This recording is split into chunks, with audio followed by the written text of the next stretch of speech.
What bitrate am I? Is this 360 is the quality limit? You're telling me someone spent all this time making something and they shot it on a potato. Like that's the play here. That's where we're ending this day, was on an actual potato cam. No, 10 years ago, people still had cameras that were better than 0.5 megapixels, okay? Oh no. I think I know what this is about to be. Oh no. Oh no.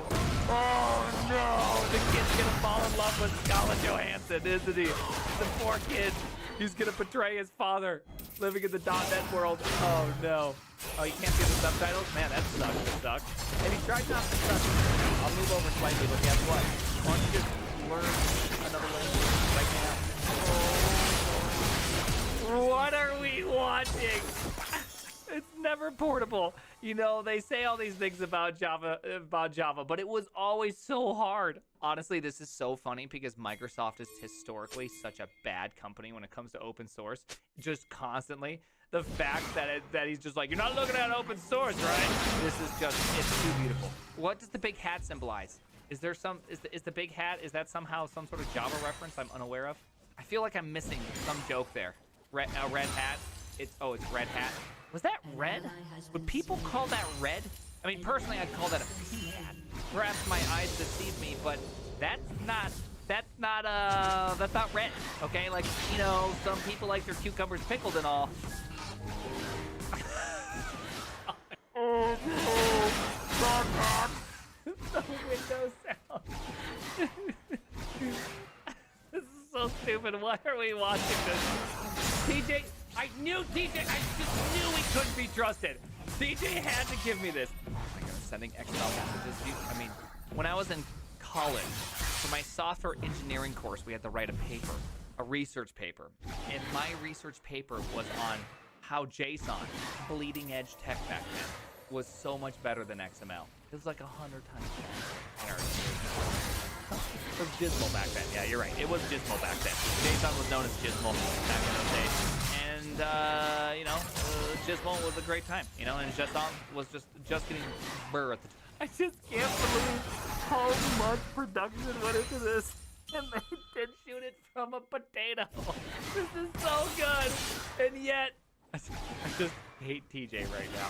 TJ the Reed. He has a YouTube channel and a Twitch channel. Don't worry, he's gonna self-promote. I am not in love, TJ. This is not love. That's ridiculous. Thanks, TJ. Well, guess what, TJ? You just got banned.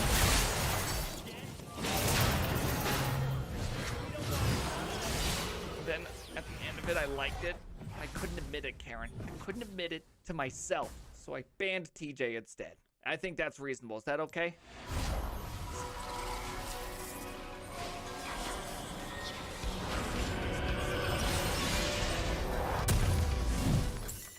Hey, Prime, question. How fast can I track myself from going from junior to mid-level?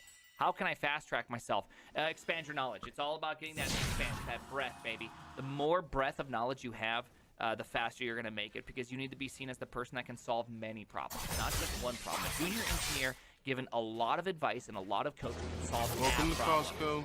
I love A mid-level engineer. Welcome to Costco. I love you.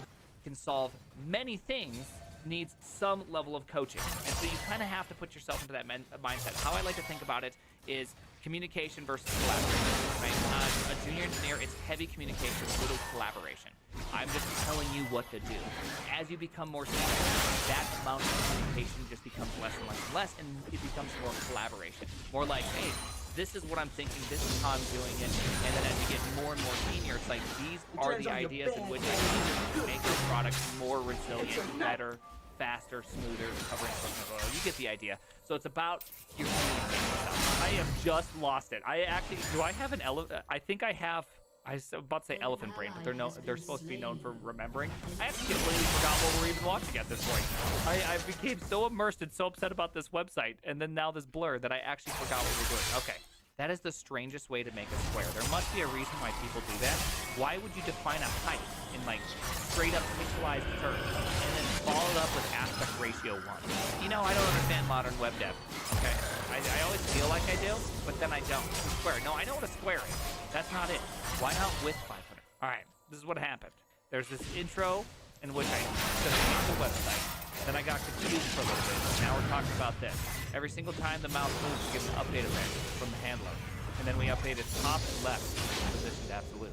It is a square because we use aspect ratio. You know, this is actually a fundamental skill of programming. You know, I completely changed my mind about this video. This is a great video. All right, this is a great video. And the author's absolutely right, which is, I see this all the time. People always are like, I just don't know how to build big, videos or big projects. I don't know how to do this. I don't know how to do that. And it's always the same thing, which is, like, stop trying to build the universe. Just build one thing, right? Just build one thing simple. Then just make it slightly more complicated. Then make it slightly more complicated. Then make it slightly more complicated. It's like, it's really not that hard. This is always just the greatest. Don't you love that? You have to throw in a little extra juice in here, right? You always have to translate that little bit extra. It just works. I don't know if you have to do this top left 50, right 50. I think you only need to translate it by 50% because you'll immediately wipe out those properties the moment you start moving. He said green, but he said aquamarine. Okay, aquamarine is not green. Anyway, this is beautiful. Medium purple. You know, I always think of that one Celebrity Jeopardy one where they're just like name a color, any color, and it was light purple was the answer. I love it. His soothing voice makes this seem so easy. It feels nice. Yeah, it feels smarter. You know what I realized is that if you just make someone feel smart about themselves, they'll watch your video further. Not that you're actually making them smart. See, here's the difference, is that you can't make them smart. You make them feel smart. And I realized this because I've been going back and forth on releasing videos with like intense code, talking about like code, and then releasing videos that go fast through a bunch of really complex code. And the ones that go fast through complex code, they just do dynamite. Those that go through code meticulously do horrible. People don't want to actually gain real knowledge. They want to feel like they're smart. It's like reading C.S. Lewis. You read C.S. Lewis and you're like, man, I understand all these words he's saying, and I'm a great communicator too. And then you try to write, and you sound like a dummy because you're not a great communicator. You're stupid, just like me, and we're not C.S. Lewis. We're not a great literary writer of the 21st century. Instead, we're just a dum-dum that uses phrase like, hey, thanks, bye. Okay, it's just totally different. We're just totally different. It's being explained so simply. This right here, my friends, I did not see this double divving, okay? This double div blobbing blur. You got me. This was the most soothing CSS video I've ever watched in my life. I loved every moment of it, okay? So dang smooth. And I feel smarter. I feel like I could make that rotating egg, but I don't want to spend the next hour and a half making that same rotating egg that just got done being displayed to me in less than 3 minutes. You know what I mean? You know what I mean? You think you got it, but you don't actually have it. You don't have it. You're not that guy, pal. Holy one! Every link on Twitter is broken right now. Good night, time to release. Nice time to release a meme. Dude, you show us the time when Twitter's down to release a meme. I win, king! Then I rub my hands in the snow.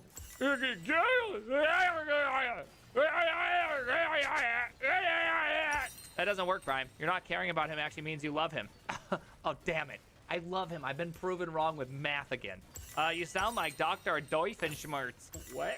What? Dr. Doifenschmerz. What? Harshit. I'm gonna tell you right now, he's already lost me, okay? We're one sentence in, and I'm not gonna lie to you. If somebody handed me a UML diagram, I would take that UML diagram and I'd throw it in the toilet and say, well, first I'd say to the janitor, I'm very sorry that I threw something in the toilet that's not toilet paper or duty, and it is my bad. I will go try to figure out how to get it out. But second, I would be very upset that someone's trying to diagram code for me. I don't want to, like, I can understand a sequence diagram when it comes to like a protocol. That makes sense, right? Like if you're like, this is how a brand new protocol, avian carrier pigeon is gonna work. Yeah, that's a diagram. It's a sequence diagram. That makes sense. But anything beyond that, it's just crazy talk. Someone to sit down and draw me up a diagram, I would be genuinely offended. Again, I'm just totally of the personal opinion you should just not document. Like, you shouldn't document the structure. The structure is irrelevant. It's just irrelevant. It is 100% irrelevant. A good README is going to at least tell you what it does, how to interact with it, how to use the library or, like, applications. UML as a tool to convey the software structure, I think is almost always terrible. It is almost 100% of the time a waste of your time, because now you have two sources of truth that you're trying to make into one. It's like having unit tests that don't actually test anything. They just tell you that your code could look like this. That's all it is. It's like, hey, your code could look like that. And you're just like, well, why do I have this around? They're like, because you said it would be useful for other people to look at. See, it could look like this. This is what it could look like, but we all forgot Maria recently updated the code and now it doesn't. And you're just like, why the hell do I have this? What is the purpose of having said tool? Code. My favorite is Mermaid. Merman. Merman. From Mermaid. And it's Outpost. Merman. Get money. I like money. No, don't do this. I beg you, don't do this. This is just not the way. This is not it. Okay, there's plenty of things that are really great. Like, I will say this. One thing I like is that he's trying to find a better solution to a problem he has, which is I want the generation of diagrams to be automated. I think this is great. I think he's stepping in the right direction for a solution or to a problem that he has. Right? He's developing a solution that I think is much better. But I think the problem is it's just the wrong solution. The right solution is get the hell out of the code base altogether. Like, this is just gonna help nobody. If you have a problem, you're not gonna consult this, okay? I just don't think anyone's gonna be like, okay, well, I bought a car, but it was the wrong car. Maybe I went shopping the wrong way. Or the Let Me Think module didn't work, right? Like, it just doesn't, it's actually useless. Like, none of this does the things that you need to know about. Bonus, Mermaid JS. Oh gosh, it's built in JS. It's always built in JS. Anything that could be written in JavaScript gets written in JavaScript. Ah! But anyways, first off, I don't want to learn another language, right? Especially a language in which it's just not going to be super useful. Which direction on the H spectrum of UML diagram? I feel like this is UML diagram. By old people, I mean actually people who went to college in like 1993 to 2001. And then we discovered that how terrible it is. And so old people don't use them, young people don't use them, but Generation X, they make diagrams. Generation X, known for diagrams, that's what it is. Murphy's Law. Anything that can be done in JavaScript will be done in JavaScript. Yeah, true. I had UML for school. I had UML for school. I'm actually getting, so before I was getting my master's in AI, I was getting it in software engineering. Yeah, a degree in software engineering. Looking back on it, it's really stupid that there's a degree in software engineering. Like, now that I think about it, after all these years as a software engineer, but when I was first doing it, oh man, I was doing UML diagrams all day. Just UML, sequence diagrams. Why is a degree, a master's degree in software engineering done? Well, let me tell you. So, when it comes to academia, they do things in a vacuum, almost exclusively. It's always in a vacuum. It's always like this idea where, hey, here is this experience that you could have. Let's take 6 months and plan out just how the software could be written. Then we're gonna go write it. And when our writing does not meet up with our planning, we're gonna go back for another couple months and really iron out the plans. Then we're gonna go write it. That's pretty much my experience with it. Then we're gonna do testing. We're gonna test every case.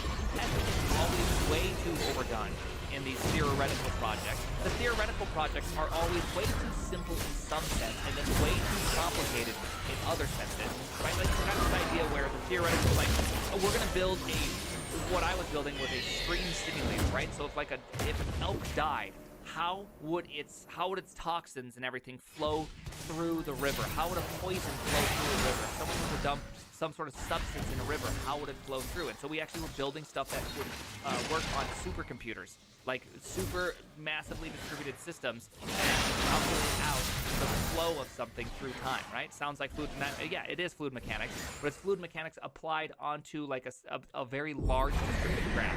And the thing is that we almost wrote no code. The only code that was written was by me because somebody had to actually get their doctorate and do research. And so I was getting my master's just by thinking about almost building software. Not actually building software, thinking about building software. Software engineering as a theory is terrible. It is terrible because the realities to building actual actual software is a series of trade-offs continuously. You don't have time to plan longer than like what you can see. You got to hit the ground running, try to make something, plan for a small amount of change, and hope that you got it right. If it doesn't get right, you need to start burning down parts of your system and try to make it larger, better, more extensible. But you have to really play that game carefully because the people that extend too much, they end up building systems that are unmaintainable. The people that just don't extend at all end up building systems that are too unmaintainable. And it's like, that's software engineering. That's real software engineering. Real software engineering is like you, academia, this is real life. I got 3 months to build this product before my runway's gone, and guess what? It's not gonna work out what you're providing me, okay? I don't got 2 months to make a UML diagram that's completely irrelevant after 3 weeks of programming. You know why? Because I couldn't think of everything possible can happen when I'm programming, and I accidentally programmed in the traveling salesman. Oh God, here we go. Welcome to Costco. Oh no. Okay, we're good. Welcome to Costco. Oh no. I Okay, here we love go. No! Woo! All right. Yeah. Thank you. Can't you apply the same argument to any degree, though? No, you can't apply the same argument to any degree because I don't want a doctor who went out and discovered how to do the best surgery by first doing it incorrectly 15 times, right? Software engineering is not a thing that you come out prepared to do. You come out unprepared to do, and you learn by experience. No one can really tell you how to feel the right way to do software, right? Good talk on this. I wouldn't have a civil engineer go learn on the job, okay? I don't want someone who's planning roads to go learn on the job, all right? We're not learning on the job, people. There's no learning on the job, all right?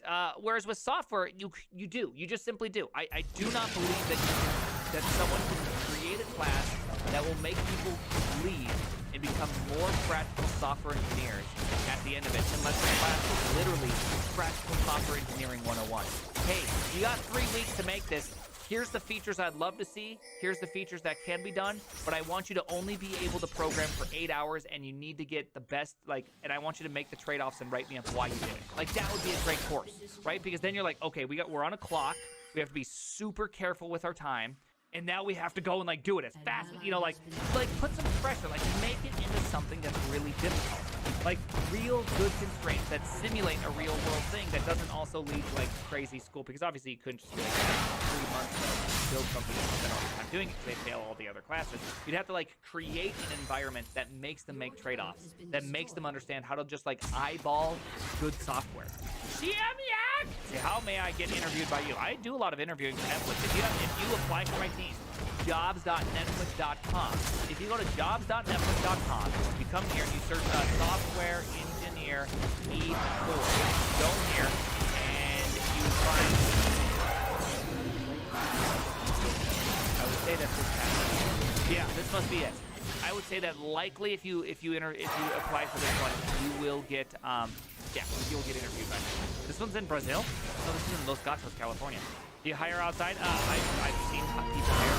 I nearly applied for that one, for one of the UI roles. This minute, I realized how badly I actually want to transfer to back end full time. Yeah. Well, this one's pretty fun because this is neither front end nor back end. It's app end, which is kind of fun. App end is it's different. This one might not be the right job though. Component partners.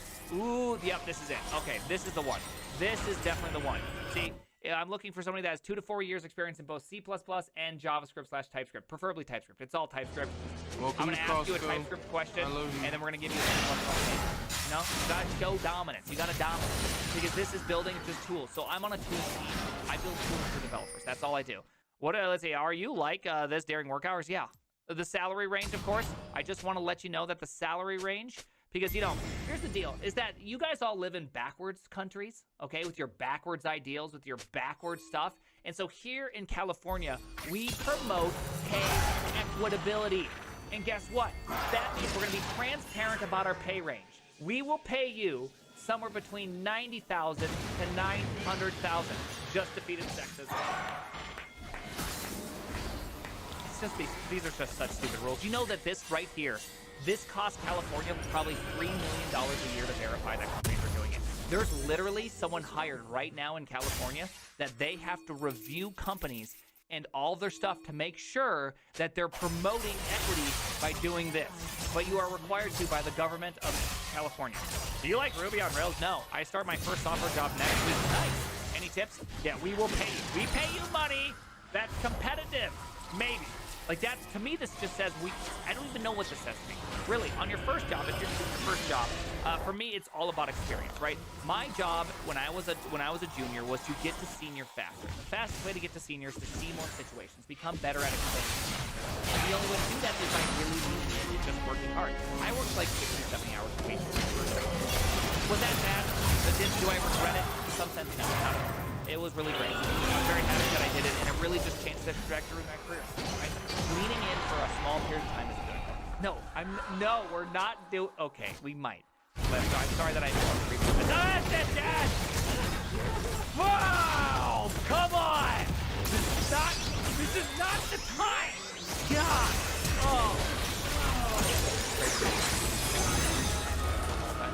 I'm convinced that this is somehow Prime will die. I can already feel so many emotions coming up inside of me. I know we haven't even started, but you guys just don't even know. You don't even know what happened to me. You don't even know about Black Mirror. You don't know about the pig episode. It hits so home to me because of the pig that I will literally never be able to recover from watching this video. But we're gonna do it. So, does anyone know about Black Mirror on Netflix? Is anyone familiar with Black Mirror? Did anyone watch Black Mirror before Netflix purchased Black Mirror?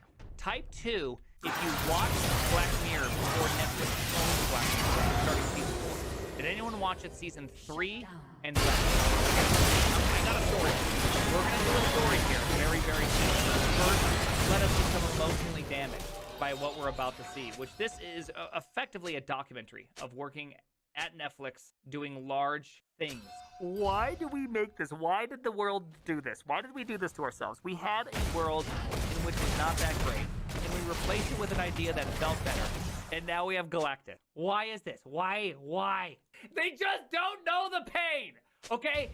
Product managers don't know the pain that's going on here. They don't. They can't. They cannot feel it. He has a notepad trying to write down what's happening. He doesn't feel it deep down. It's just so painful. It's just so painful to see. So when I was working at Netflix, where's my marker? There it is. Got it.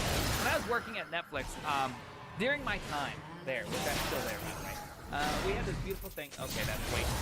While my time at Netflix has been fantastic, there was this time in which we did a little show called Black Mirror. And it sounds like a lot of people are pretty familiar with Black Mirror. Now, I want someone to type into the chat PS if you know what the first episode is about. Type PS in the chat if you know about the first episode. Okay, for those that don't know what PS is, it's called Pig. Yes, you heard me correctly. Pig. And at my job, I had several meetings in which involved the phrase pig to be said 100 separate times. It was wild. And so the idea, and hear me out, is that we, Netflix, are producing season 4. There are 3 seasons before us. Season 3, season 2, season 1. And we thought, you know what would be way better is instead of showing you the first episode, S1, instead we're going to show you S4, E1, which means just reverse order, right? Okay, this is a reverse order, and then you get S4, episode from season 4. And so you couldn't do that. You could not just simply reverse it. So what we have to do is we have to reverse the season. So we have to have a reverse season, but not a reverse episode. Now, this caused a lot of problems in our system. The reason why it caused a lot of problems in our system is quite simple. There's a few different things that need to come into play here, okay? So first off, there is GPS. GPS, which is your Lola mode, of course, is a list of movies that are on Netflix. When you go there, scroll through, that's what you're going to see. Okay? GPS has nothing to do with the map, but shockingly enough, a service called Net, who calls into GPS, get the skeleton of your Lolamo and then fill it in more dynamically, right? Be able to get things going on. So you'd see something like this inside CPS. CPS would produce a list of shows, and one of them would be, say, like Black Mirror. Now, it's probably going to choose Black Mirror S1, E1. And so Map has to be smarter, and Map needs to go, well, wait a second. S1, E1 isn't actually the latest episode or the episode we should be promoting. Instead, we need to be promoting S4, E1. So Map itself doesn't know anything about what is the latest about videos. That is where something called VMS comes in. VMS, oh my goodness, sorry. VMS, Video Metadata Service, right? But Video Metadata Service doesn't actually hold Video Metadata Service doesn't actually hold any data about video metadatas. And so Video Metadata Service actually used something called, if I'm not mistaken, Dexter, which has a lot of the data about it. It also had a second service that provided other data about it. I can't remember the name of that service, okay? And so VMS was very, very important, but VMS didn't know anything about ordering. It just used raw data out of Dexter, and we didn't want people to have to reverse order in Dexter and go back through and do that.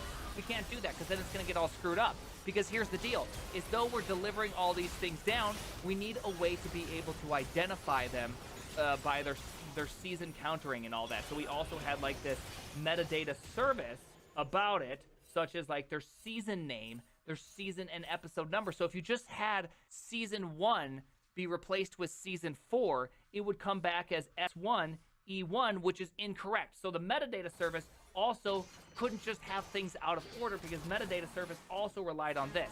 So now that we have that, we needed something else. So then came in a glorious thing called CMS, Content Metadata Service. So Content Metadata Service's real job was actually to provide a service that would do these kind of more logical reorderings at runtime and not at service time. That way we could have these really beautiful items in here. And so that way Map actually called into Content Metadata Service to make sure it was delivering the correct thing. But here's the problem. There was more things that needed to happen. Because then on the front end, you would have to call in and get your Lolamo, and then we would receive these. But the problem is when you're on your Lolamo, your list of movies, what happens when you look at your season? Well, they're not reversed because we are still currently using VMS for our middleware. So our middleware needs to start using CMS. But the problem is that API uses the API service gateway pattern, which means that we now have things such as get metadata 2. We literally had get metadata 2 because get metadata can't just be deprecated. You can't just undo these things. So we actually had to develop a second name to do this. But here's the problem. How did you know you need to call this? Well, we actually had to create another service. I forget what it was even called at this point, that would tell you if this video needed to be reordered based on flags in a separate system, which I can't remember what it was called. So when you combine all these systems together, this was how microservices happen. This is how we reversed episode ordering at Netflix, okay? And I led the charge on this one, okay? I did that. It was a lot of fun. It took like 4 months. Oh, you know what the worst part about it is that I didn't get to really choose a lot of the names. And so there's this problem that happened on website because one of the flags that would come down from this service up here, which you can barely see, was hidden episode, blah, blah, blah, numbers, right? And so that was a runtime decision that had to be made, and the website couldn't support it being on the server side, so it had to be on the client side. So we'd actually send down those flags to the client, and the client would then not display it because we just didn't have time for another service right here to do the mixing of all these things, right? So we had that, and so we had to do that. But here's the problem, is the website team, they hated this name. And so I had to do a whole code review and then not allow these names to take place because this implies actually not visible, and they didn't want a not visible. They wanted the name to be said in a way that's not complicated. So we had to then, after making all the changes and everything was uniformly ready to go, someone said, hey, we can't do this. And I just said, hey, I mean, this is just the name of the flags. I think it's better just to stick with the names throughout. You know, it's not the name I would choose, but whatever. And of course that didn't work out. So I had to then do a quick refactor, rename things, and that's that. All this so that the pig episode wasn't the first thing you saw. Don't be coming into this chat with your VS Code vibes, all right? You keep that out. You keep that out right now. It's the beauty. Look at what I'm looking at. Your editor doesn't look anything like this, okay? Your editor has buttons all over the place. 90% of them, you don't even know what they do. There's this top bar that says like file, settings, help. You haven't pressed any of them because you're so confused about how your editor even works, okay? Get the hell out of here. How do I close VS Code? You don't, okay? You quit your job. Anyways. Hey Prime, in the human resources team at Netflix, do you know Justin? Nope, this is a balls joke. I can tell right away. Justin. Oh, this isn't a balls joke. No, I don't know Justin. Just in time for D's nuts. I can't believe I gave you the benefit of the doubt. It just felt like it was going on for so long. There's no way I'm gonna get had by it. Oh my goodness, I still got had by it. This man's out here playing 4D chess and I'm losing every single time. I'm losing every time. Kyoto!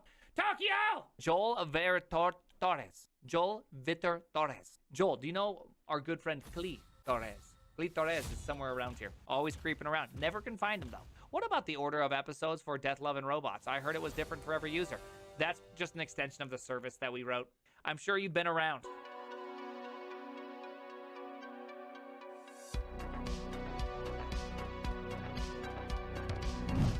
So hey, I don't know if you saw that. We got a new one in, Karen. We got it so new when I walked in. He had one of the little legs, you know, the little pant legs rolled all the way up to show that he biked to work. Don't worry, we immediately threw out his bike and we bought him a Tesla. You know how we do it around here, okay? You save the earth by mining one cobalt mine at a time, okay, Karen?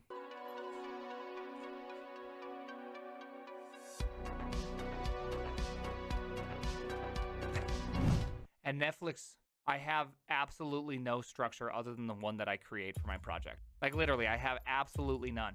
I think that, I mean, okay, I can buy this. I can buy this structure in the sense that Netflix really prides itself on, by the way, we're at Netflix, by the way, I don't know if you know this, by the way, but Netflix prides itself on, you know, like the no rule, though that is very much changing. And as we continuously hire more and more people, say from Amazon or Google or Facebook, where they can't exist without somebody telling them what to do.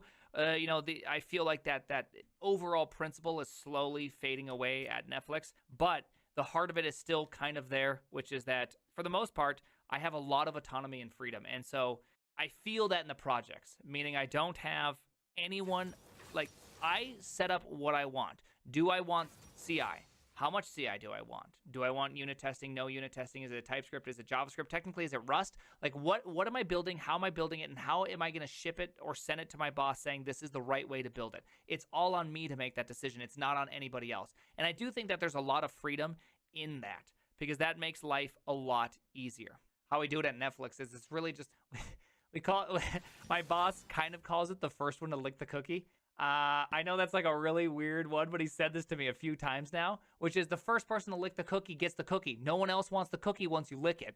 And so we kind of do this, you know, like, so I came up with an idea recently that just has massively helped a bunch of different teams, but a bunch of different teams were all trying to figure out how to do this. I just quit doing my actual day job and I just licked the cookie. I just said, forget about it. This is the most important thing. I know I'm supposed to be working on X, but I'm just going to stop. I'm going to work on Y, and I'm going to just show my boss in 3 days what I've come up with, and he's going to love it. And guess what? He loved it. He loved it very, very much, and now that's what I've just been doing full-time for the last, 3 months at this point, was simply I just was the first person to lick the cookie and lick it well enough that people really enjoyed it, is that I feel like developer productivity or developer experience has been the marching beat for JavaScript. Yet I would not say that JavaScript in its current state today is a very productive language. I know people feel like it's productive and that it has this illusion of being fast, but we also just have constant failures in production. I feel like the most unreliable systems I've ever used in my entire lifetime thus far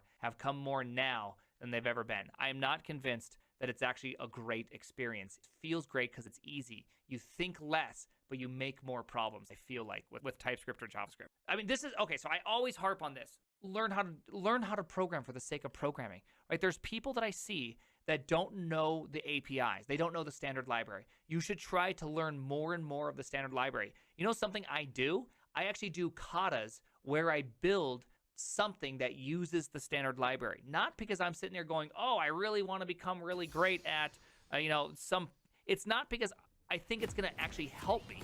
what's really great is that I never have to look up anything, and I can fly really fast. I don't have to break my concentration. I can constantly and continuously be able to kind of really stay deep in the zone. And I think it's just fantastic to just know the standard as best as you can. And it just feels better. You know what I mean? I feel like people that don't do that and they have to constantly be looking up, they always have this thing where they're just like, well, you know, you just can't really code for like 4 hours because, you know, people who say they code for 8 hours a day are, you know, they're lying because of the, you know, you get so tired. I think you're tired because of search fatigue. I think you're tired because you're not actually learning the things. You're constantly re-looking up the same thing over and over again, which feels emotionally draining. Oh, by the way, I also turn off Slack. I don't have any Slack notifications, so I time myself effectively. Every like 30 minutes, I go and I will go and look at Slack. JavaScript doesn't have a good API. It just feels good because it's the API you know, right? The API you know is better than the API you don't know. Isn't 30 minutes too little to get into the actual flow? No, I'm really good at breaking. I have Twitch. Programming on Twitch long-term helped me have the ability to just have like really good context switch. They do respond immediately. I don't respond immediately. I'm not an immediate responder. And if someone responds immediately, I'll keep going on the train, but I often don't. What's Twitch? You don't want to hear about it. It's degenerate. I don't know. Like the team I work on, there's 12 of us, I think. But we have almost nobody works. I don't think there's anybody on the team where there's 2 people working on something. It's like everybody is individually siloed in some part of the team. Anders, he's writing the JavaScript. Like me and him were working together for a while just to get it up and running.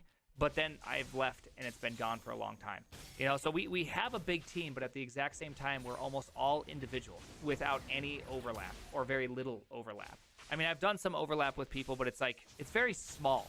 It's more like I'm building a tool for them to be able to double their productivity through better insights, through better information.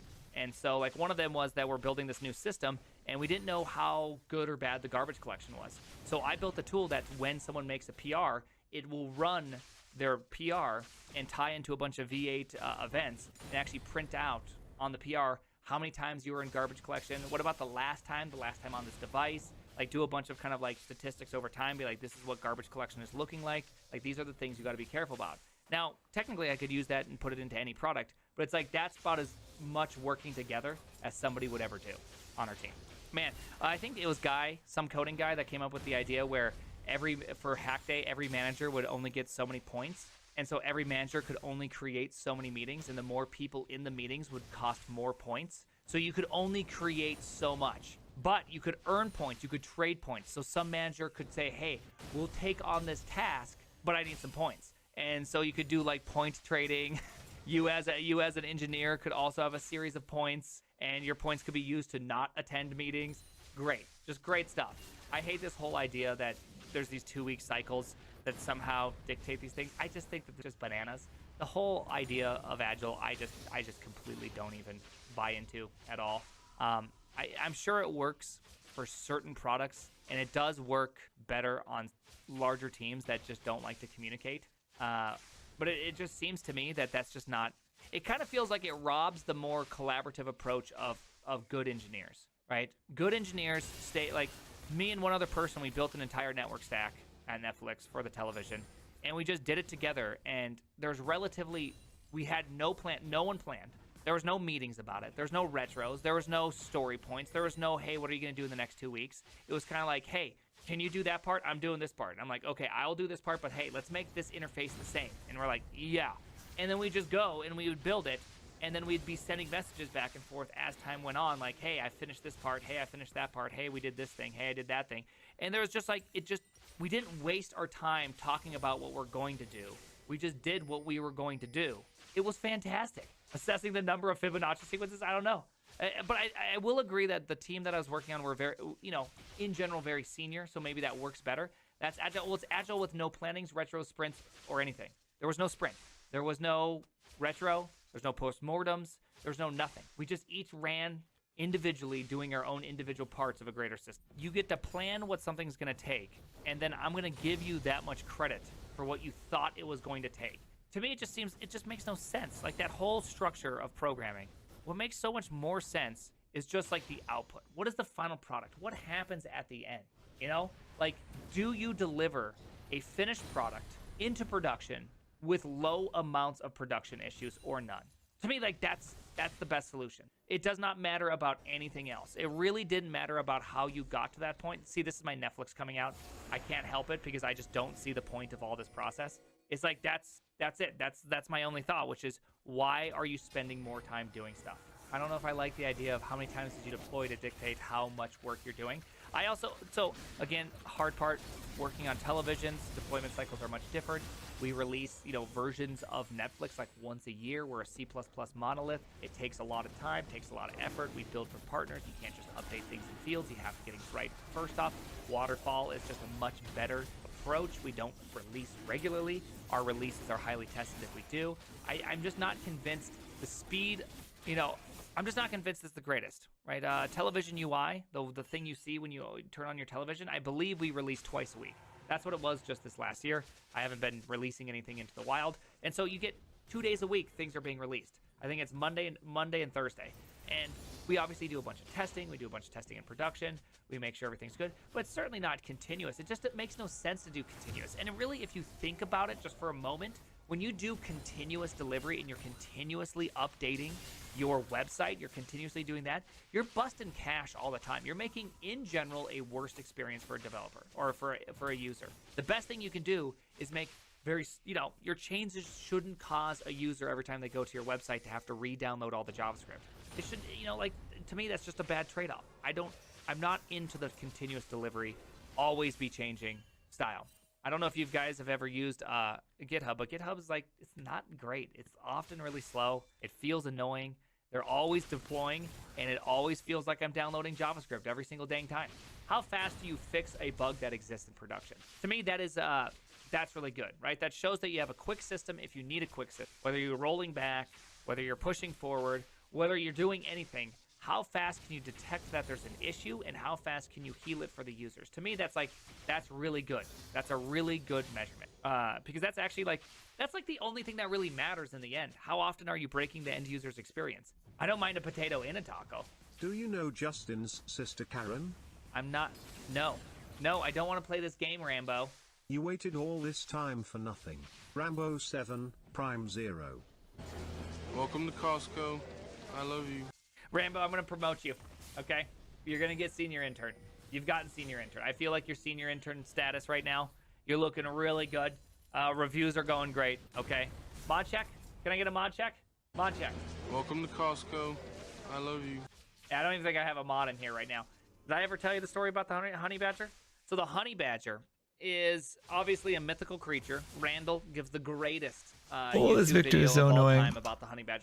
He's bronze 2. I'm pretty sure he's smurfing because he has 100% win rate on every champ. But this is his first season and he's bronze 2. He's either smurfing or boosting, one or the other. Because holy shit, this guy's oppressive as shit.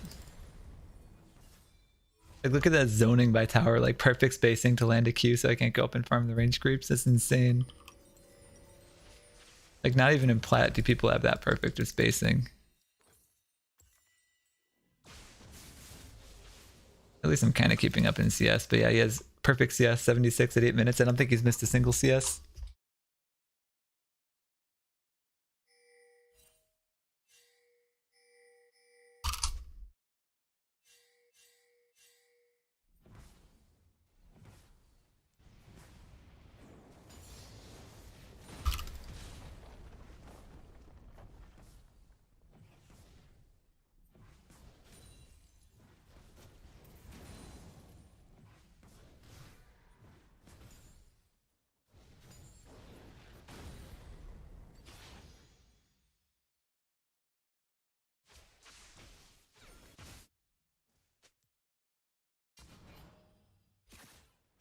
Could be scripting or something too, who knows? I feel like scripting you get banned so often though. Whereas boosting is totally legal. They don't even care that you do that.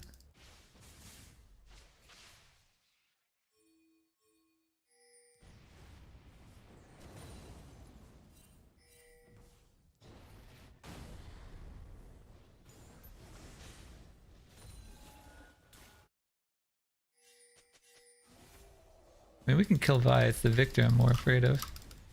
Look at that perfect dodging every time. Look at that. That's insane. He dodged This dude dodges okay, gets that one hit, but still.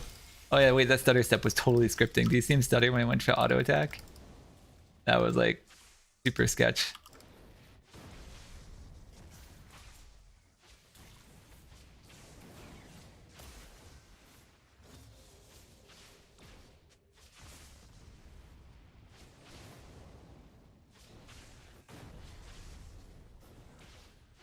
He's literally impossible to hit. Like, look at that. Does that look normal? I don't know. Like that? Like, come on. I literally cannot hit him with a single spell. It's ridiculous. Oh, well, Vi's gonna get me eventually. That's fine. Yeah, I don't know, man. 80% win rate in bronze. Brand new account. I guess in bronze it's easy to get a high win rate, but like look at that flash! The flash in the Warwick ultimate. Are you fucking kidding me?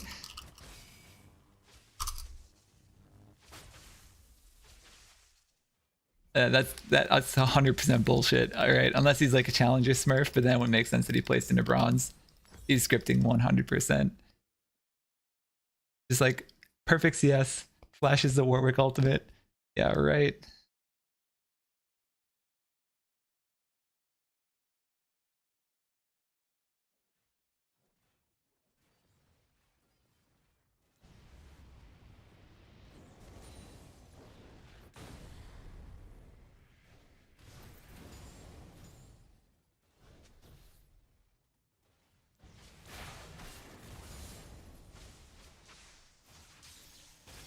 Like, I literally can't hit him with a single spell.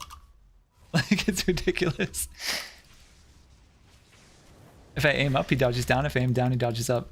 Like, this is like worse than 50-50 odds of landing skill shots. Backs up. Backs up.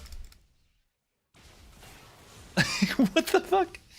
Oh man, so annoying.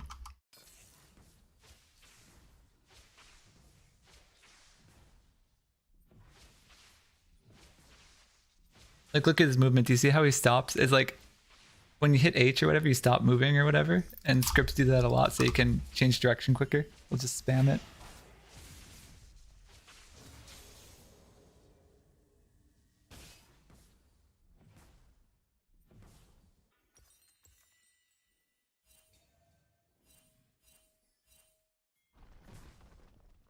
Now he's 100% scripting.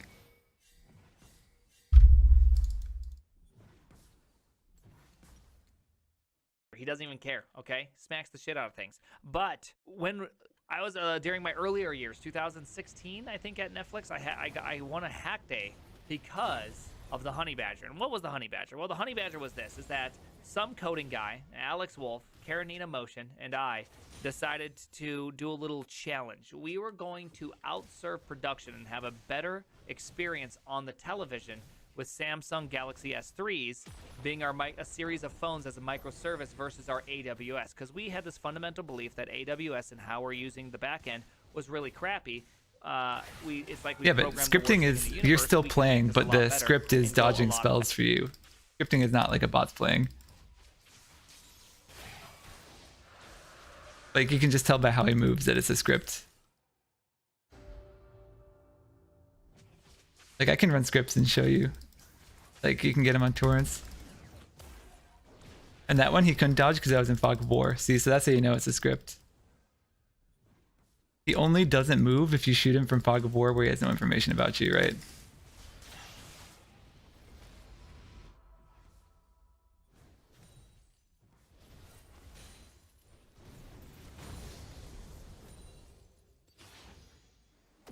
What?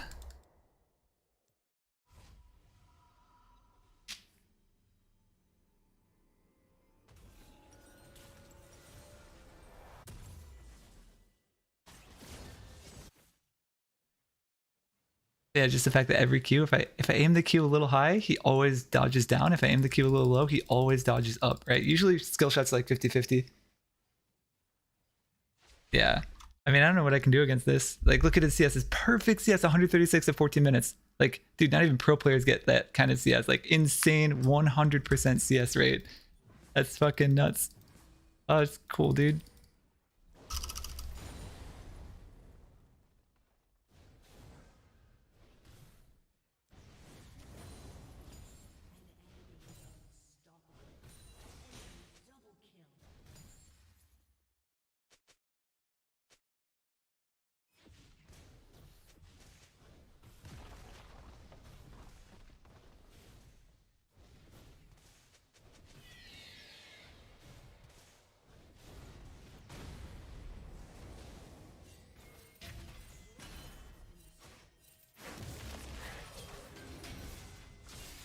Look at that. Do you see his E and Q dodge there? What the fuck is that? Oh my god.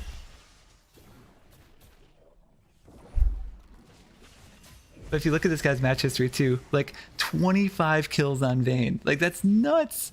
Every single game. Irelia, MVP, 6-1-3. Tristana, 8-0-3. He's got MVP 5 games in a row, right, in his match history. Almost every game. Like how many 0-death games am I seeing here? 1, 2, 3, 4. 4 0-death games in the last 20. Like that's nuts. 1, 2, 3, 4, 5, 6. 6 MVPs. And 4 0-death games in the last 20. And he plays only the scriptable champs. Like he plays Xerath, right? Xerath, Irelia, Vayne, all the like the script ready champs.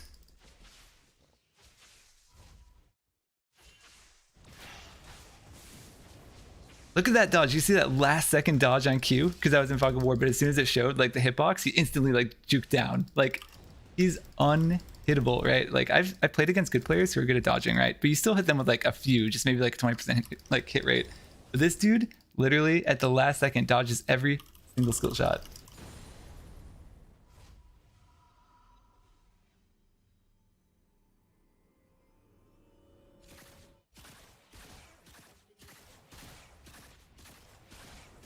Like Jinx, see, I can hit Jinx, right? Like Jinx is fine.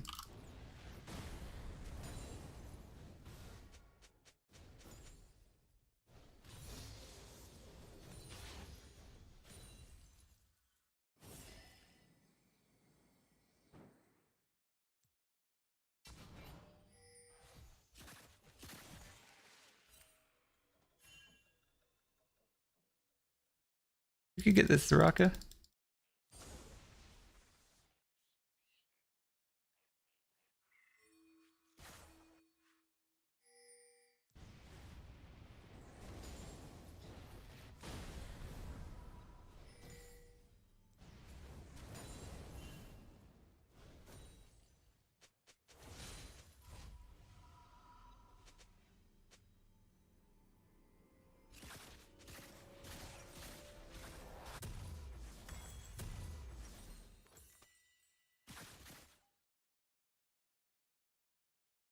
Oh, what though? Who's weak? Dude's full HP down there. What are we supposed to do?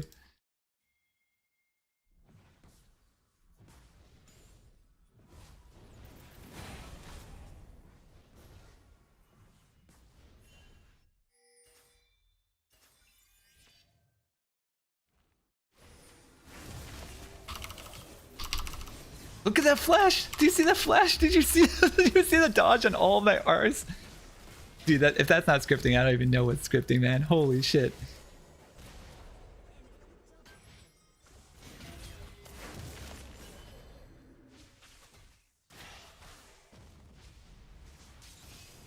Look at that dodge. Literally cannot hit a single Q, right? Always jukes at the very last second. Like if I hit a Q, he's not scripting, but like cannot even hit one.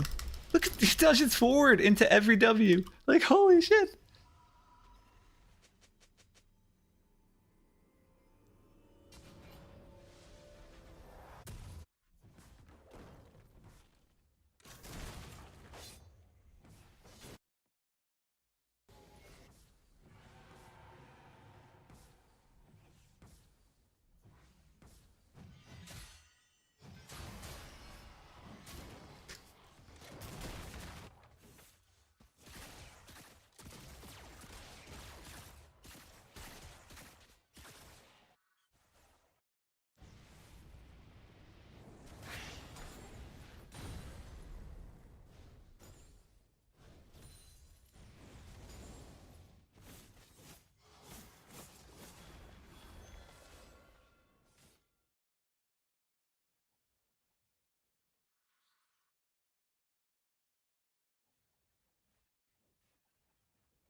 Like we can only kill him when we have Warwick ultimate and he doesn't have flash.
Like I don't think I've never ever accused anyone of scripting, but that was like unnatural as fuck. Like literally, I think when he was sieging mid tower there, I threw out like 5 skill shots, right? And like he dodged every single one. Like exactly right when it fired, he was like juked the perfect direction, right?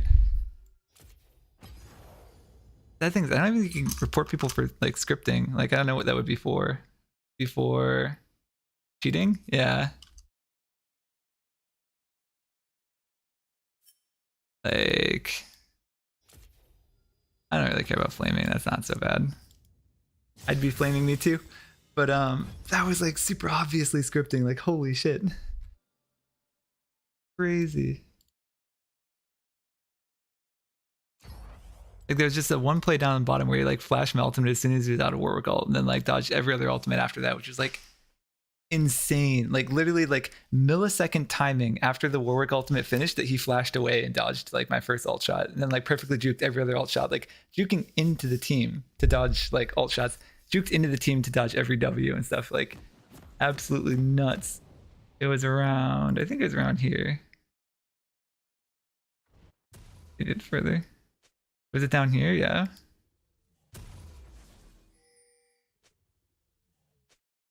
Warwick ulted. Down here, right? You fast forward like 10 seconds. I know how to go back 10 seconds, but I don't know how to go forward 10 seconds. Was it here? Yeah, it was here, right? Yeah, this. Watch. Like, Warwick ults him, right? So there's, he's feared, so he can't dodge a Warwick ult because he was feared there. And did you see how quick he flashed after the Warwick ult ended? It's insane.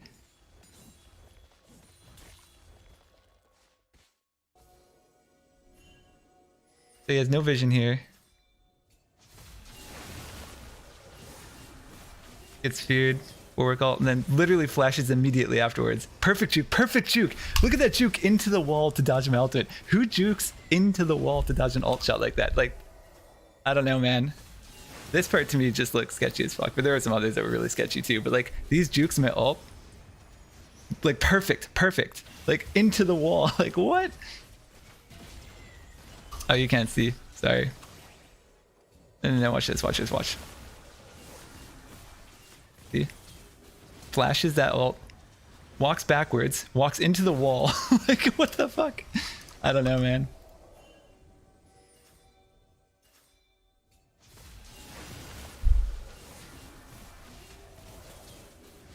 Like, I could maybe see, okay, like maybe he's challenger or something, but that flash after the Warwick ult, like to time the Warwick ult that quickly to flash immediately when the Warwick suppress ult ends is like insane. Like, watch this again.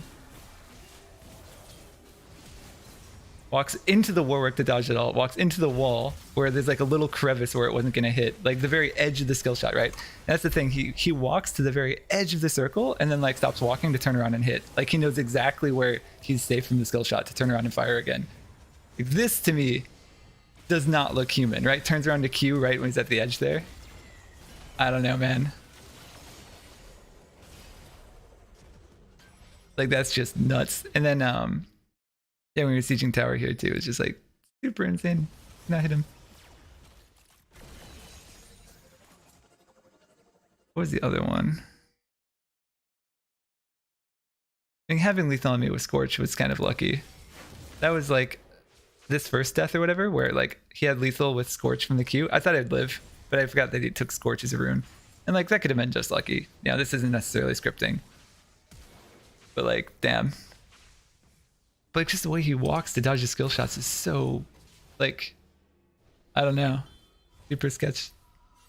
What was the one too? Like there was an E around. I'm gonna find it. Yeah, I don't know. That play bottom was just nuts. Every play he took was like uncanny, super good.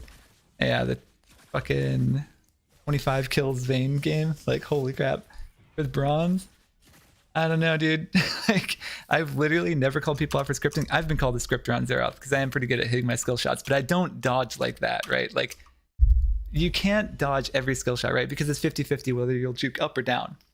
So, like, the fact that he would guess correct every single time is just unreal. Like, I don't know. I think it's the juking that's the biggest tell. Like, you can get pretty good at aiming skill shots, but you can't get pretty good at juking because like there's always going to be like, you know, they always offset the skill shots at the top or the bottom. You can't always get it right. Nuts. Plus when you see like, I don't know, 9 KDA, 90% win rate. Like 6-1 and on every champ too, right? Like Aurelia, 6-1 and 3 MVP. 86% kill participation. Like what the fuck? 8-0 and 3 Trist. The only games he loses are games like Kale where you can't really script Kale as much. Or no, he actually won that game too, but he was 0-3 and 4. Like Kale, you can, the script will help you dodge, right? But the script won't help you land skill shots because she doesn't have any skill shots. Unlike Aurelia, scriptable character, right? Jace, Tristana, Aurelia, Zeroth, Victor.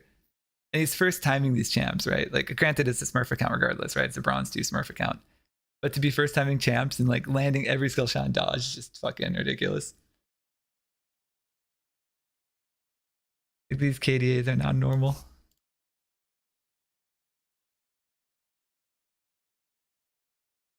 Like on his 2023 champs, like 5 KDA Aurelia, 12 KDA Tristana, 10 KDA Victor, and like a 12 KDA Jace. Like, what the fuck? The thing is, you can get accounts for like $5 now too, so you can script, have fun, and then like when you get banned, you just buy another account for $5 and do it again. Stupid.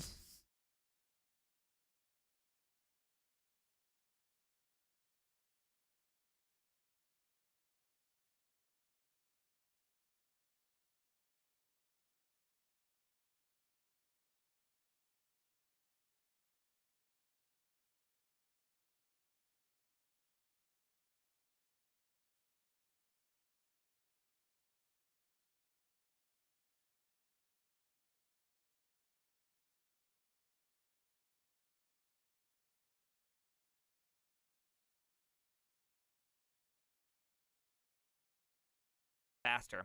So we made this product and we called it Honey Badger because Honey Badger doesn't give a shit. We're going to do it the right way. And so some of the things we did was instead of just transferring JSON and building up all these JSONs and doing everything, we'd actually build it up in such a way that the cache, the pre-compute, and then the caching dynamic part would be cached for a little bit longer. And then on top of that, we would actually store it all in raw binary, flat binary. You could imagine the binary being effectively like a C struct, like you just took a C struct and mapped it right into memory. And that's what we did. So on the JavaScript side, all we did was take that memory and I built a little parser to go through all the memory and display things. And so anything that was on the screen would be plucked out of these big binary arrays. It was just like flat buffers. It was like flat buffers. That's about the time that I made a patch to flat buffers for JavaScript, but it was effectively flat buffers where instead of just storing everything in JSON, you just have it flat. And so the image would start, the image part would start like X amount of bytes into each video. And so I'd offset in there, read out the image URL, decode it. The nice part is that you can make some pretty snazzy optimizations there. I did UTF-8 decoding, though I didn't have to. I could have just been like, well, this is a URL. URLs we effectively own. No image URL contains anything but alphanumeric underscores and a question mark. So we could have just like made it maybe an equal sign and an ampersand sign. So we could have made it pretty flat and made like a really simple, just write the bytes as if it was a string. You didn't actually even have to do any decoding on it. I still did it like the proper way and all that kind of stuff. Oh man, the user experience was beautiful. We sent down everything.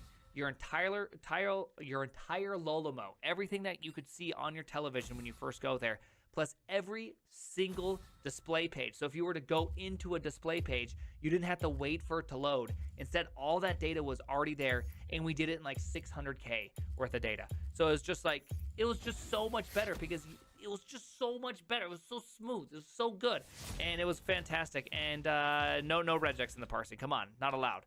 You should know this by now because some coding guy made regexlicense.org. He made this website. And so you think I can just use a regex? You think I can just throw a regex in there?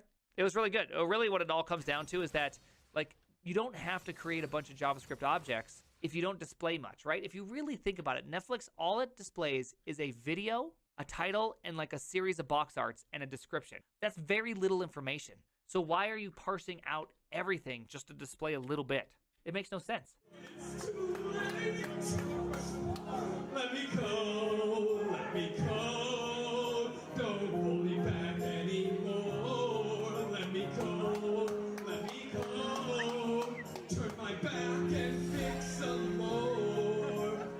I don't care what they're going to say.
the green and the yellow, and you're rock and roll, okay? SPX, I'll show you your levels. And I'll do ES first, and then I'll do ES first, and then I'll do SPX. Hold on here. So we can get this a little bit closer here so you can see it. Kind of see those same levels right there. You've got 3962, 4050. This is on ES. And then you've got 4038. And we are trading below the hourly currently on ES. Not healthy for ES. Expect some kind of a target down below unless price gets higher at 4037.75. And you have the 5-minute crossing over in a barrow plane over the 1 minute currently. Now I don't really care about. I don't care about stock price stuff. I care about economic news and everything. That's fun, but stock price movement is so boring. Oh, we've got the 4618 coming up. That's going to be good resistance for the 315 Fibonacci support level. It's going to have a double bounce there. Maybe make it push up towards the 715. But if we can't break 715, I think we're targeting more of a 7138 zone. Like, dude, all this shit is just random, right? Like Jerome Powell could come out and just say some whack shit that would just blow all these models to pieces, and people are like, yeah, I think we're looking at 7138 zone. Like, oh, okay, dude. The economic stuff is interesting because that actually does move the markets, and in like medium term predictable ways, right? Like interest rate hikes and everything.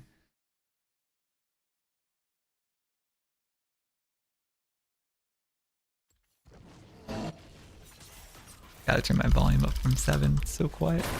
There we go.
That's fine. Oh, Sejuani's here. You want we should kill? Do you want to do it, dude? I'd be down. Oh man, they're gonna go double team the Scuttle. Guess they'll go bottom.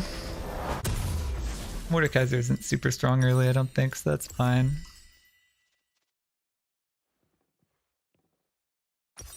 On the contrary, Renekton is like super strong early game. He's like Lee Sin. Ping this dude. No, no, no, no.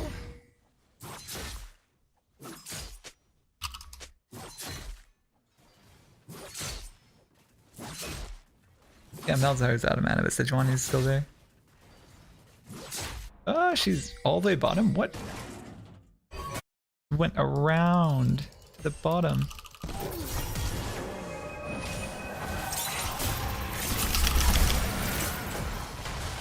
And I kind of want to fight this. Where's our, can we have another bottom lane here? Yeah, there he is. Let's go.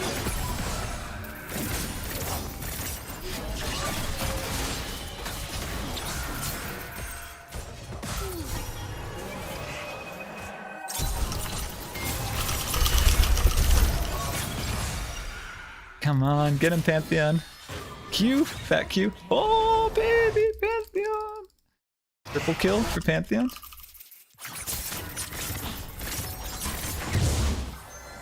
They've got her. Boom. Boom.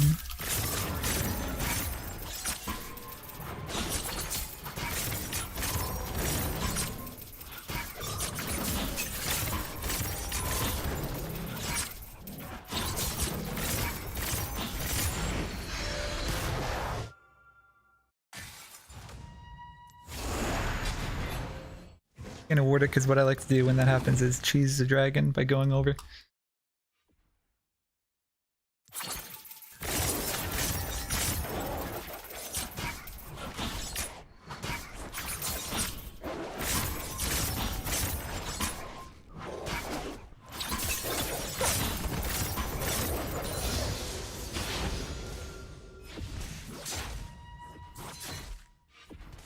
Make sure the creeps don't see me.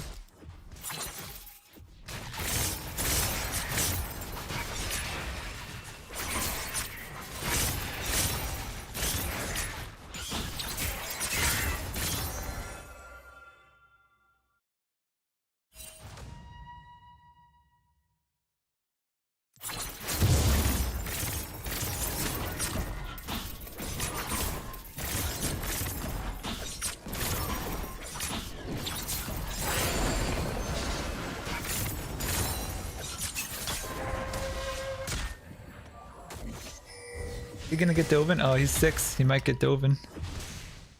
Getting fucking Dovin! Oh no, I needed to charm him before you did that. Let me charm him.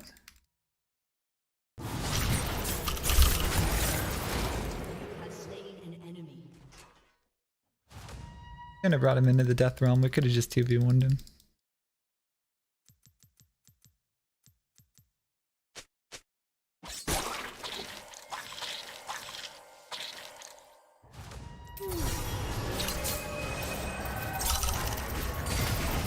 Well, we got Malzahar ultimate.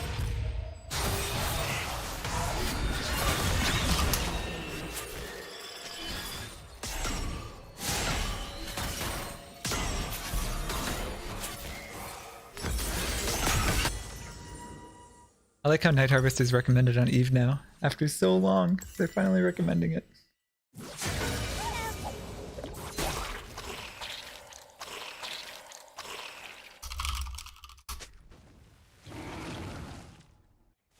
I guess we could go kill him now that he's ulted. I'm not even 6 though, which is a shame.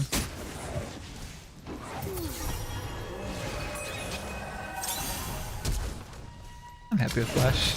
That's fine.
Where's that E, buddy?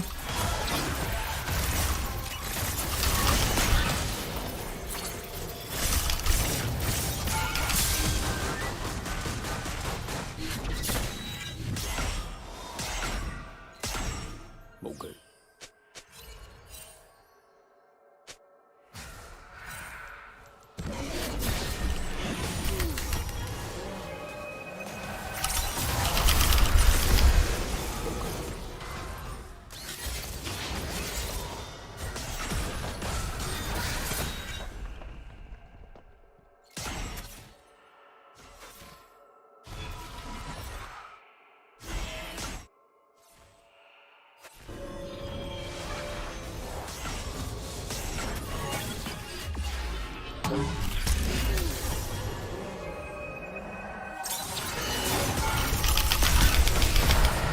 Oh, I should have flashed the tower, or I could have flashed the Senna ult, and probably dodged a tower shot too.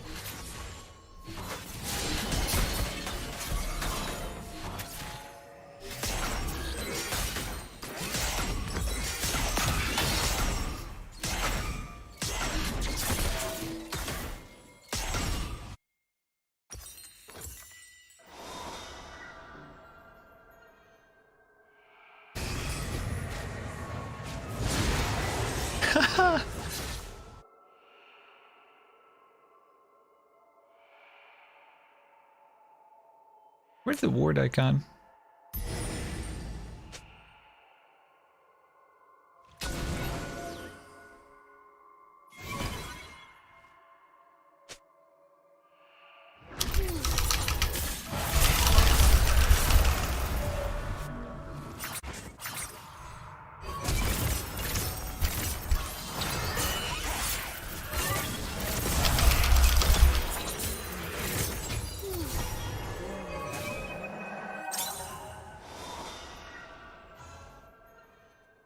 I just wanted the double buffs back. We could, yeah. Don't hit the ward, it gives vision. Oh my god, man. So stupid. Hitting the ward gives like vision for a little bit. Kinda not worth it. You just leave the ward, it has no vision because it's pink. But when you hit it, then it has vision.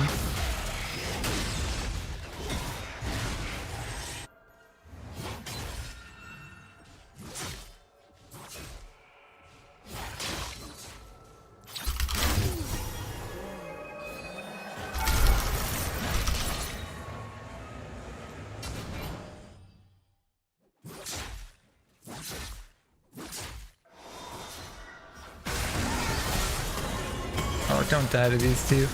Embarrassing.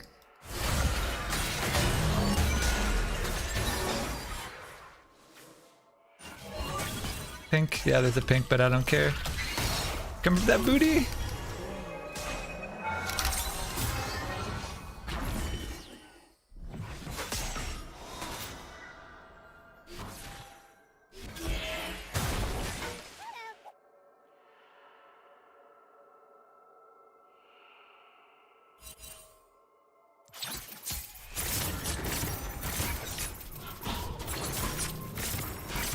Of course they gave Ezreal a shutdown.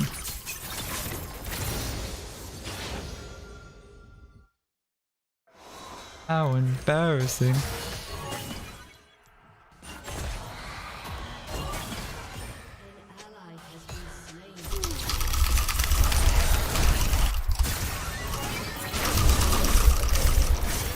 Oh no! There you go, the double buffs again. Oh, we got Night Harvester, so it's all good.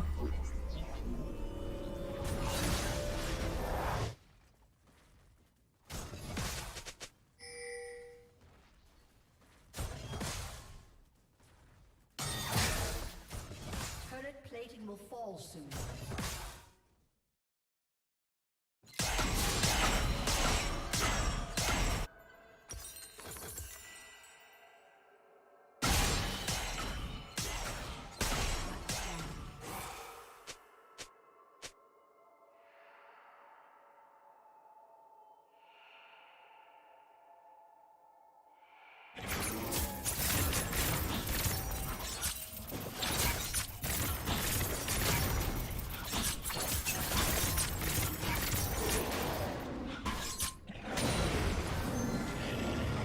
Did that Ezreal again. Get that out. I don't have ult, so I can't really do much.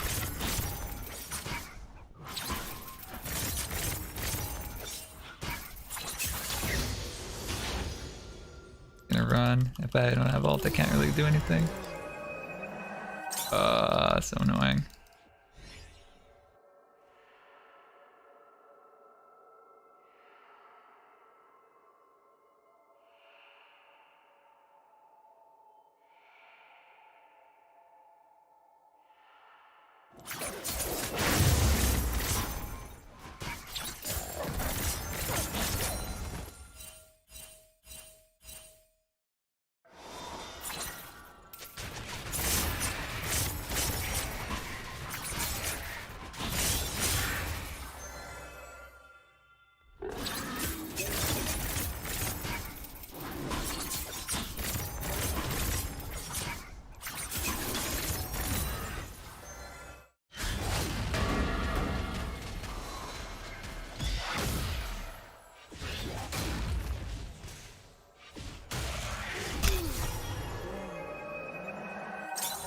He's just gonna scoot away if I shoot this. Oh, he doesn't even have to scoot.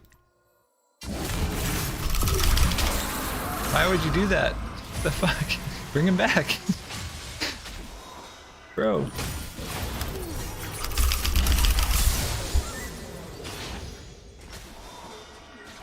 This Mordekaiser, man, holy shit. Ults the guy every single time right away. It's like, we gotta hurt him first, dude, then you ult him to finish.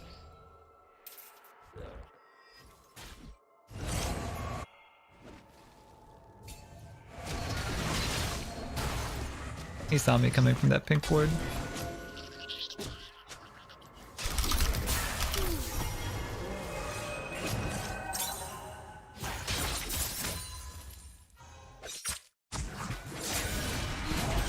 Edge has no ult.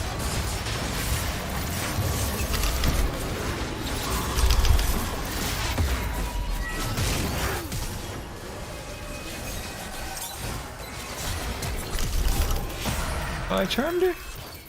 Doesn't matter though. We can get this.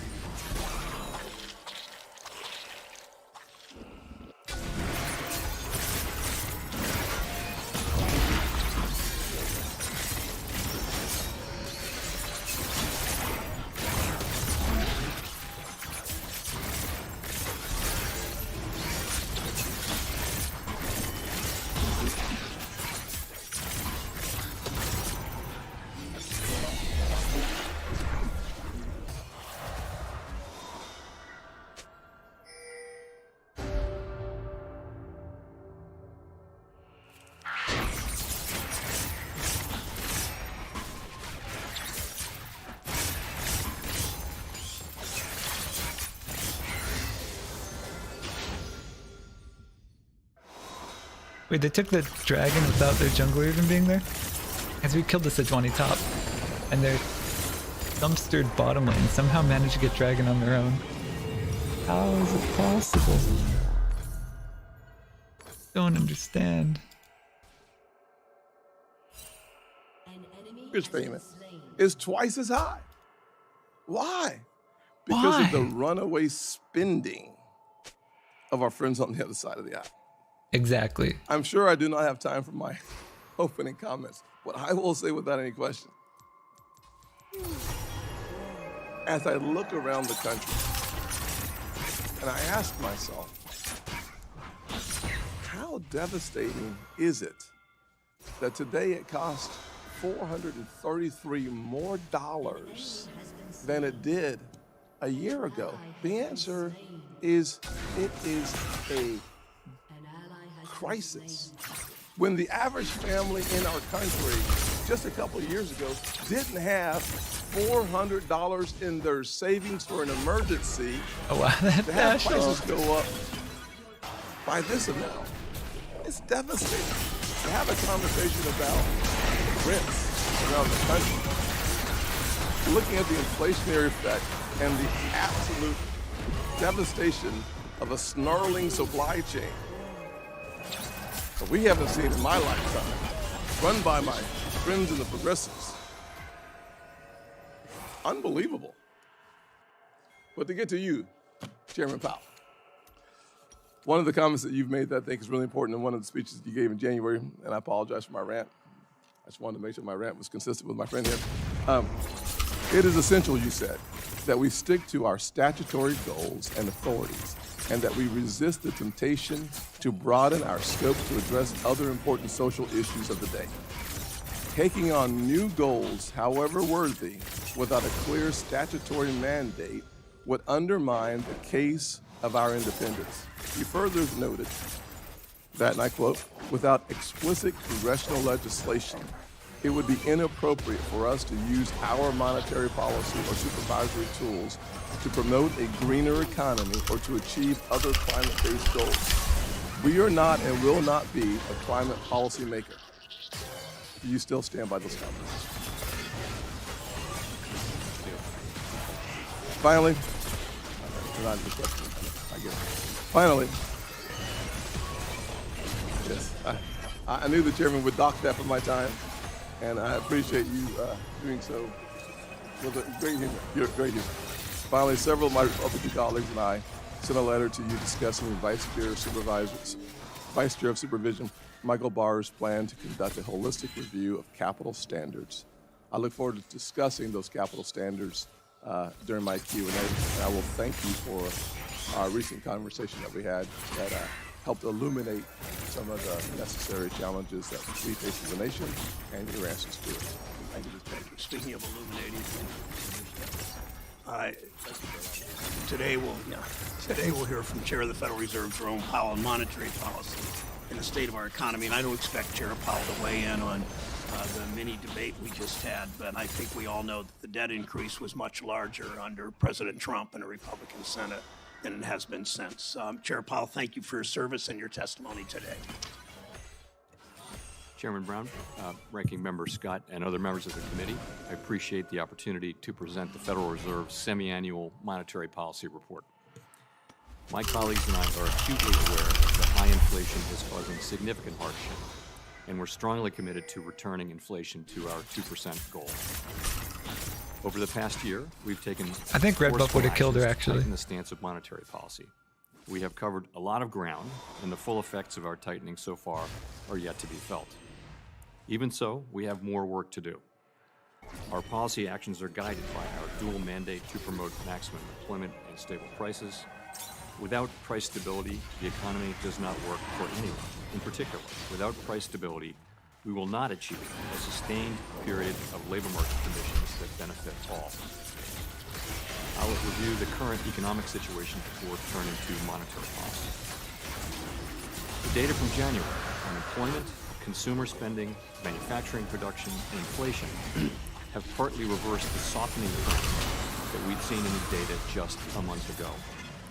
Some of this reversal likely reflects the unseasonably warm weather in January in much of the country. Still, the breadth of the reversal, along with revisions to the previous quarter, suggests that inflationary pressures are running. Yeah, they're all talking about inflation because Jerome Powell's talking to Congress today. God, the top lane is so fucking fed. The 7-2 Renekton, he literally just blew me up in half a second. I couldn't even ult, I couldn't flash, I couldn't do anything because he just stunned and killed me in just half a second. Look at 0-6 top. Dude, it's so fucking hard to carry games as a jungler. Look at me. I'm 2 levels down in their top laner, right? I've been farming gank because I have 12 kill participations and like 50 more CS than the Sejuani. Like I'm farming pretty decent and I can't even influence these fights. Like their top laner just annihilates me. Like there's not even a chance. Like it doesn't matter how good a jungler you are. I even ganked for top. I ganked top like what 2-3 times, right? And yeah, you kind of fucked it up by ulting too soon. But still, like you gank top 2-3 times and top still runs away with it. Like I don't know what I'm supposed to do. You can't just make this Mordekaiser a better player. Like it's so much better just to play mid or top. And then at least you're plugging one hole in the sinking ship, right? Like right now I'm like trying to plug every hole as a jungler, but I can't do really. I'm doing like a half-assed job at every single one. The only time I did a good job was I ganked bottom a ton, but then they just gave him a shutdown, right? They towered over him for no reason, gave Ezreal a shutdown, now he's back in the game. So I don't know what to do with this. You get top ahead and they just throw it away by giving him a shutdown. I want to kill this guy.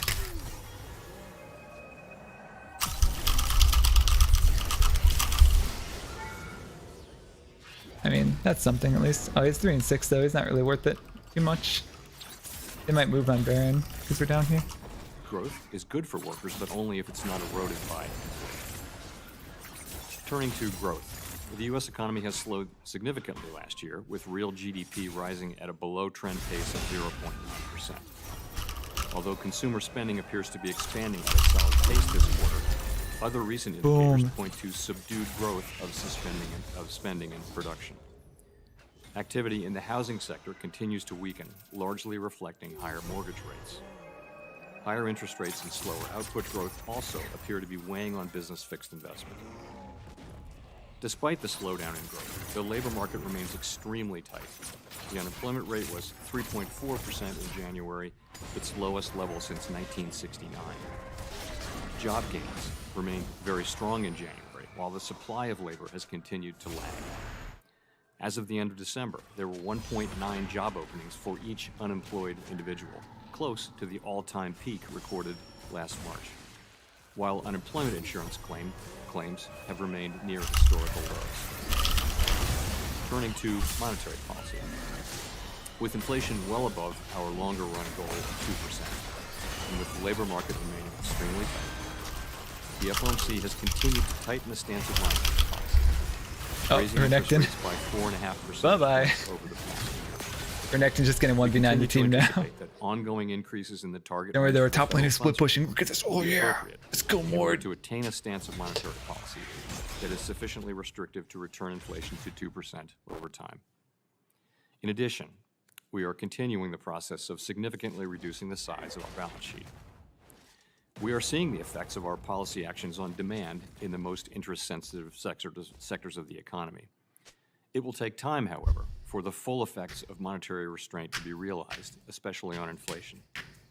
In light of the cumulative tightening of monetary policy and the lags with which monetary policy affects economic activity and inflation, the committee slowed the pace of interest rate increases over its past 2 meetings. We will continue to make our decisions meeting by meeting, taking into account the totality of the incoming data and their implications for the outlook for economic activity and inflation. Although inflation has been moderating in recent months, the process of getting inflation back down to 2% has a long way to go and is likely to be bumpy. As I mentioned, the latest economic data have come in stronger than expected, which suggests that the ultimate level of interest rates is likely to be higher than previously anticipated. If the totality of the data were to indicate that faster tightening is warranted, we'd be prepared to increase the pace of rate hikes. Restoring price stability will likely require that we maintain a restrictive stance of monetary policy for some time. Our overarching focus is using our tools to bring inflation back down to our 2% goal and to keep longer-term inflation expectations well anchored. Restoring price stability is essential to set the stage for achieving maximum employment and stable prices over the longer run. The historical record cautions strongly against prematurely loosening policy. We will stay the course until the job is done. To conclude, we understand that our actions affect communities, families, and businesses across the country. Everything we do is in service to our public mission. At the Federal Reserve, we will do everything we can to achieve our maximum employment and price stability goals. Thank you. I look forward to your questions. Thank you, Mr. Chair. There are 23 of us on this committee. Almost everyone will be here today. I ask each of us to stay as close to the 5-minute mark as we can because we have votes at 11:30. So thank you all for your cooperation. Chair Powell, thank you. Job growth is strong as unemployment remains historically low. You might not know that from the opening statements. Many drivers of inflation, corporate greed, rising inequality, supply chain disruptions, Russia's bestiality, if you will, in Ukraine, won't get better because of interest rate increases. Every indication is that this post-pandemic economy is different. Should we be worried, Mr. Chair, that the Fed is treating this economic period as it has in the past instead of reacting differently? Thank you, Mr. Chairman. So we've been aware since the very beginning and have discussed this publicly on many occasions that there are some differences this time. We, in particular, have not seen the kind of supply side collapse that we saw at the very beginning of the inflation outbreak. Also, the outbreak of a war, which had significant effects on commodity prices a year ago. So all that is different. There are also, though, some similarities. There is a mismatch between supply and demand. You can see that in the goods sector still. You saw housing prices going up over 40% since before the pandemic, and you see it in the labor market where we have 1.9 job openings for every opening for every unemployed person. So we're well aware that this particular situation involves a mix of of forces, not all of which our tools can affect, but there is a job here for us to do in better aligning demand with supply. Okay, understanding you have limited tools to address inflation. In our conversations in the past show my concern about continued rate increases that may not actually address the root cause of inflation. They hurt workers, and many of us contend we can't follow the same old playbook. Next question. Last year, 3 banking regulators issued proposed updates on the Community Reinvestment Act to account for changes in our banking system. My question is, does the Fed remain committed to work with FDIC and OCC to finalize a CRA rule, and when will that rule likely be finalized? Yes, we do remain committed, and I believe we are in broad agreement with the other two agencies on the revisions to the rule. So now we're in the process of writing all that down, and that'll take some time. And then after that, of course, it will come to the Board of Governors for a vote, and that'll involve briefings and discussions. And I can't give you an exact date, but But as quickly as possible. Yes, but it will be some months. Okay, thank you. Banks weathered the shock of the COVID-19 shutdowns mostly because of the fiscal response provided by Congress. We now see a spike in loan delinquencies, an increase in overall risk. Banks are again plowing billions, as many other corporate leaders, always defended by people on that side of the aisle, into stock buybacks, which makes me concerned that if there's a downturn in the economy, banks could end up with too little capital. That's why I'm worried about any potential rollbacks of safeguards or regulations. Can you assure me that the Fed will keep capital requirements strong and exercise more long-term forward thinking than corporate CEOs that seem to be focused on the short term? I can assure you as to the first part that we'll keep capital requirements strong. I didn't expect you to comment on, give me an opinion about you're looking more forward than companies that look at the short-term benefits of stock buybacks. Mr. Chair, when you last testified, I asked you about the risk posed by crypto assets, stablecoin, the Fed, and other regulated possibilities. How is the Fed evaluating the risks of crypto-related activities by your supervised institutions? So this is something we've been quite active in this area, and I'll say that we believe that innovation is very important over time to the economy. We don't want to stifle innovation. We don't want regulation to stifle innovation in a way that just favors incumbents and that kind of thing. But like everyone else, we're watching what's been happening in the crypto space, and what we see is quite a lot of turmoil. We see fraud. We see a lack of transparency. We see run risk.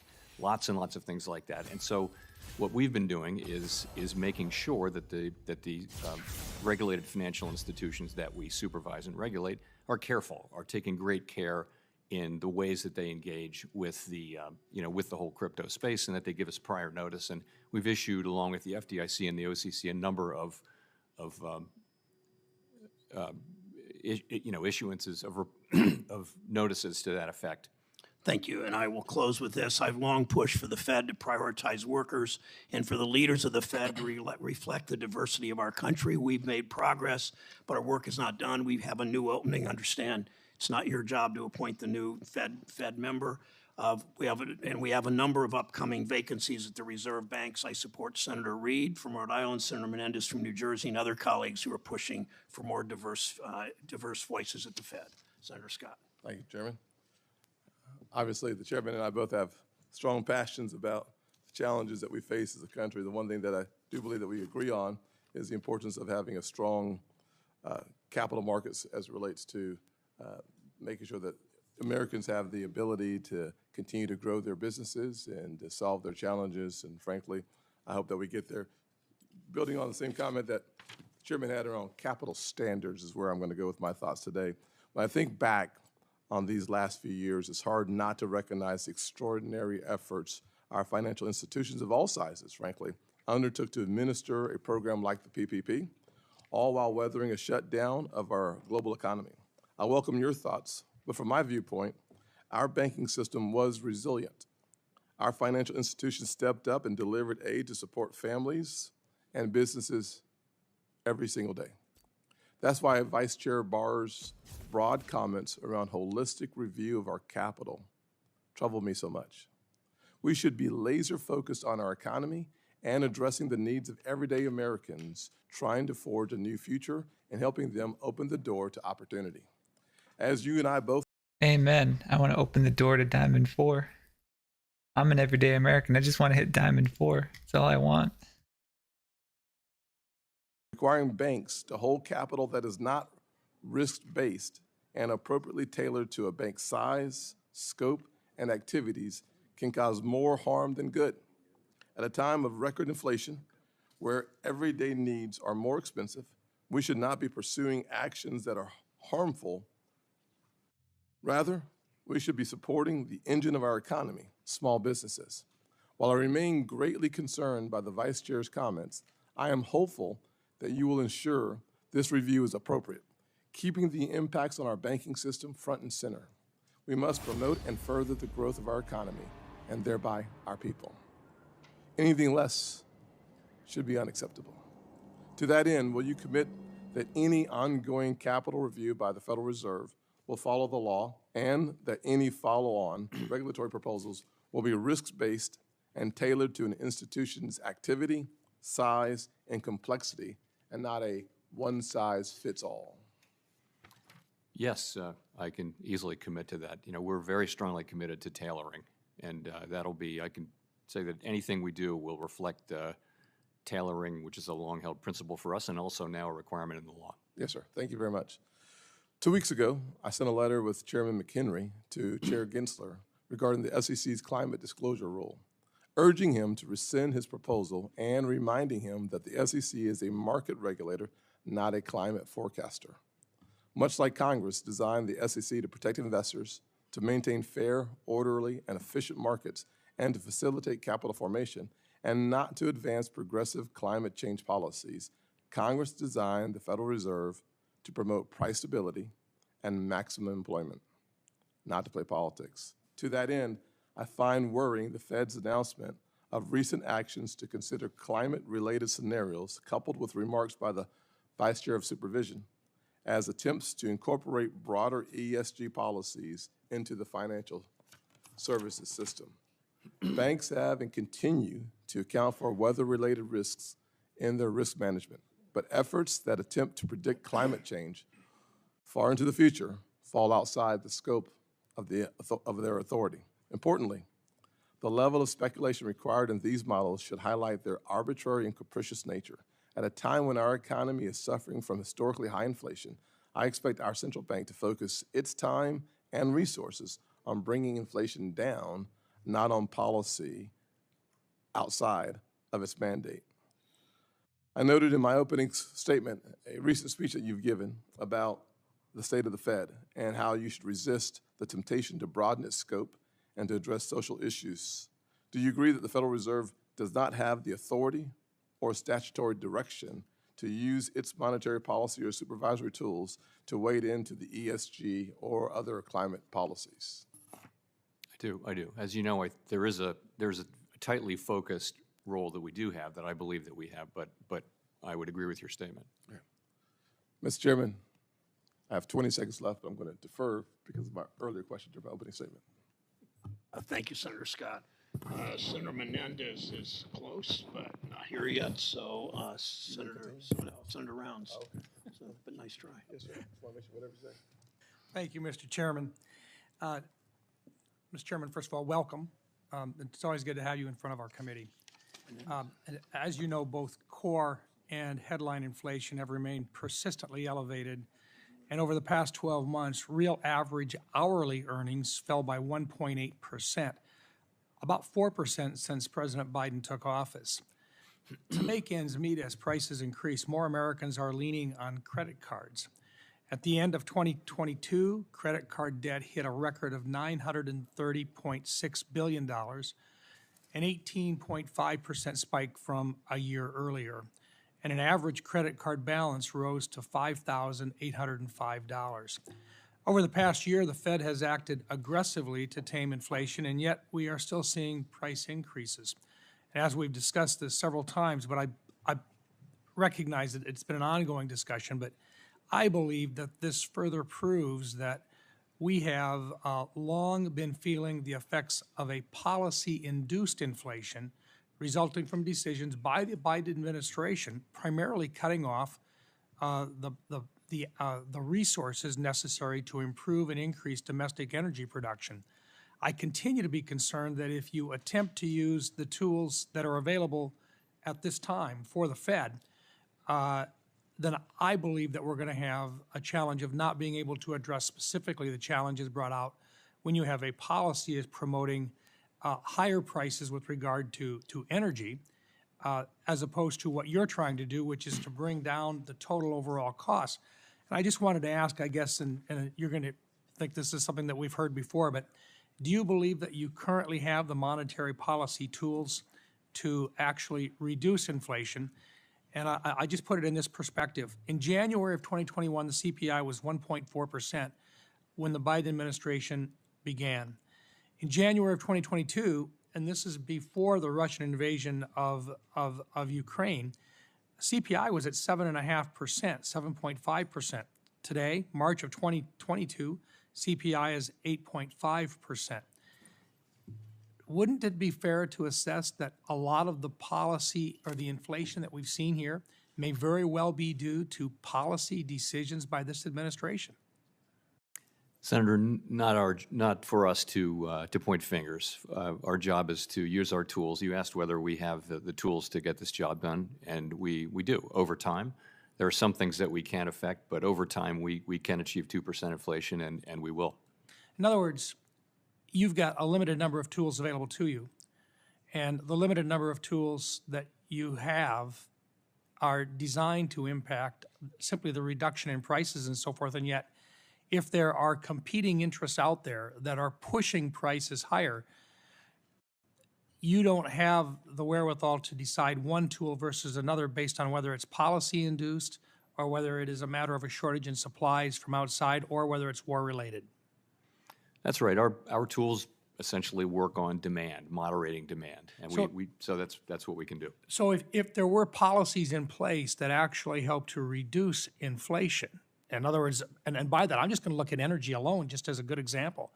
If policies were in place that were actually allowing energy prices to come down in the United States, then you would have less of a need to use the very blunt tools that you do have right now with regard to increasing rate increases. Is that a fair statement, sir?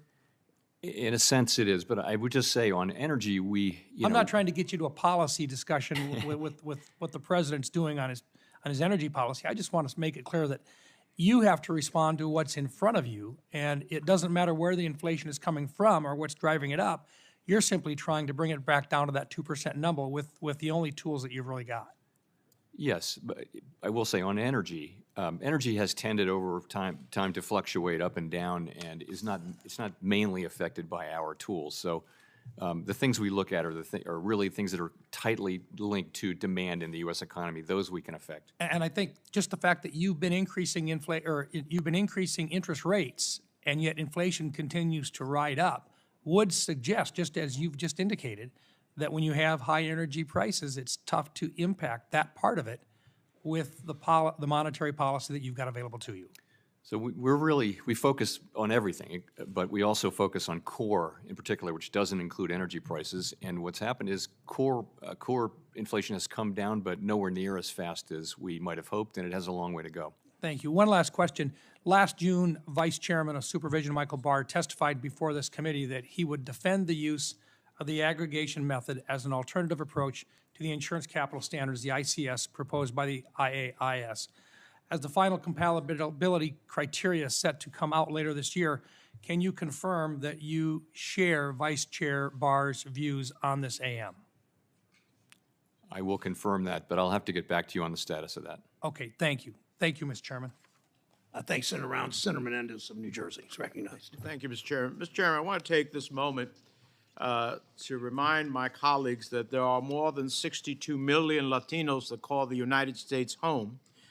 We are the largest minority group in the country. We account for nearly 20% of the United States population. We contribute almost $3 trillion in GDP. Yet Latinos have no representation in the Federal Reserve's leadership. In the 109-year history of the Federal Reserve, there has never been a single member of the Board of Governors or regional bank president who has the lived experience of being Latino in the United States. And in practice, that means that the voices of nearly 1/5 of our country's people are repeatedly drowned out when the Fed is making critical decisions on economic policy. Decisions that affect whether a Latino family can afford their first home, find a job that pays a living wage, send their children to college, save for a comfortable retirement, or get a loan to expand their business. Right now, the Biden administration has a clear opportunity to make history with its next nomination to the Board of Governors. It has identified a number of highly qualified Latino candidates who have dedicated their careers to the fields of economics, who are committed to the Fed's dual mandate, who will preserve the independence of the central bank. The administration has rightly nominated and advocated for a number of diverse candidates with similar qualifications, both at the Fed and elsewhere. But despite having 5 opportunities over the past 2 years to nominate a qualified Latino economist to serve at the Federal Reserve, this administration has repeatedly chosen not to. Representation, or lack thereof, does not happen by accident. It is a choice, and I hope the administration makes the right choice with this nomination. Mr. Chairman, would you say that it is a truism that the United States dollar is the reserve of choice in the world? Yes, I would. And that brings us enormous benefits, does it not? Yes, it does. Now, 12 years ago, a Republican House brought us to the brink of defaulting on the debt for the first time in history of this country, jeopardizing our credit and the world economy. I'm getting a sense of déjà vu because, once again, Republicans are recklessly demanding draconian spending cuts to programs that hardworking U.S. families rely on in exchange for allowing the Treasury Department to pay for spending that Congress, including most of them, have already voted to authorize. If you want to talk about spending cuts, it seems to me that the budget is the time to do that, but not to put the full faith and credit of the United States at risk. Chairman Powell, can you talk about the catastrophic damage a debt default would inflict on the economy? So I guess I will start, if I can, by saying that these are really matters between the executive branch and Congress. We do not seek to play a role in these policy issues. But at the end of the day, there's only one solution to this problem, and that is Congress. Whatever else may happen will happen, but Congress really needs to raise the debt ceiling. That's the only way out, in a timely way that allows us to pay all of our bills when and as due. And if we fail to do so, I think that the consequences are hard to estimate, but they could be extraordinarily adverse, and could do longstanding harm. Well, I think that's a mild statement of what would happen. I understand. I didn't ask you to engage in the congressional executive branch roles. I asked you about the abstract question of what happens if you have a debt default. Isn't even this constant fight putting into question the possibility that the United States will not honor its full faith and credit have consequences within the economy?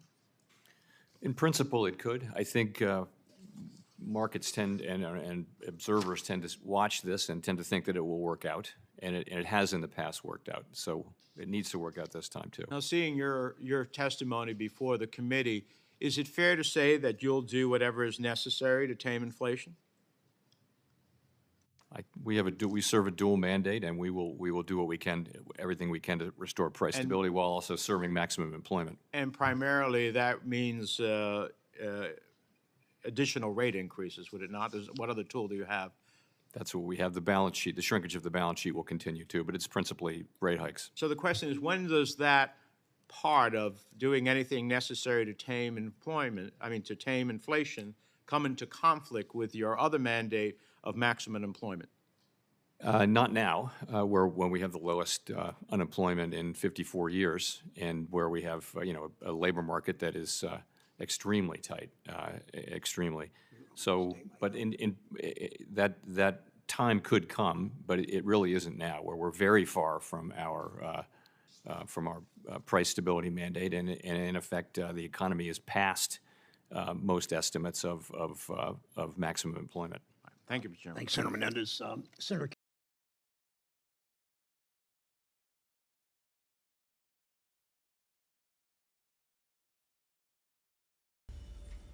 Thank you to you and your team for helping to save the economy during the pandemic meltdown.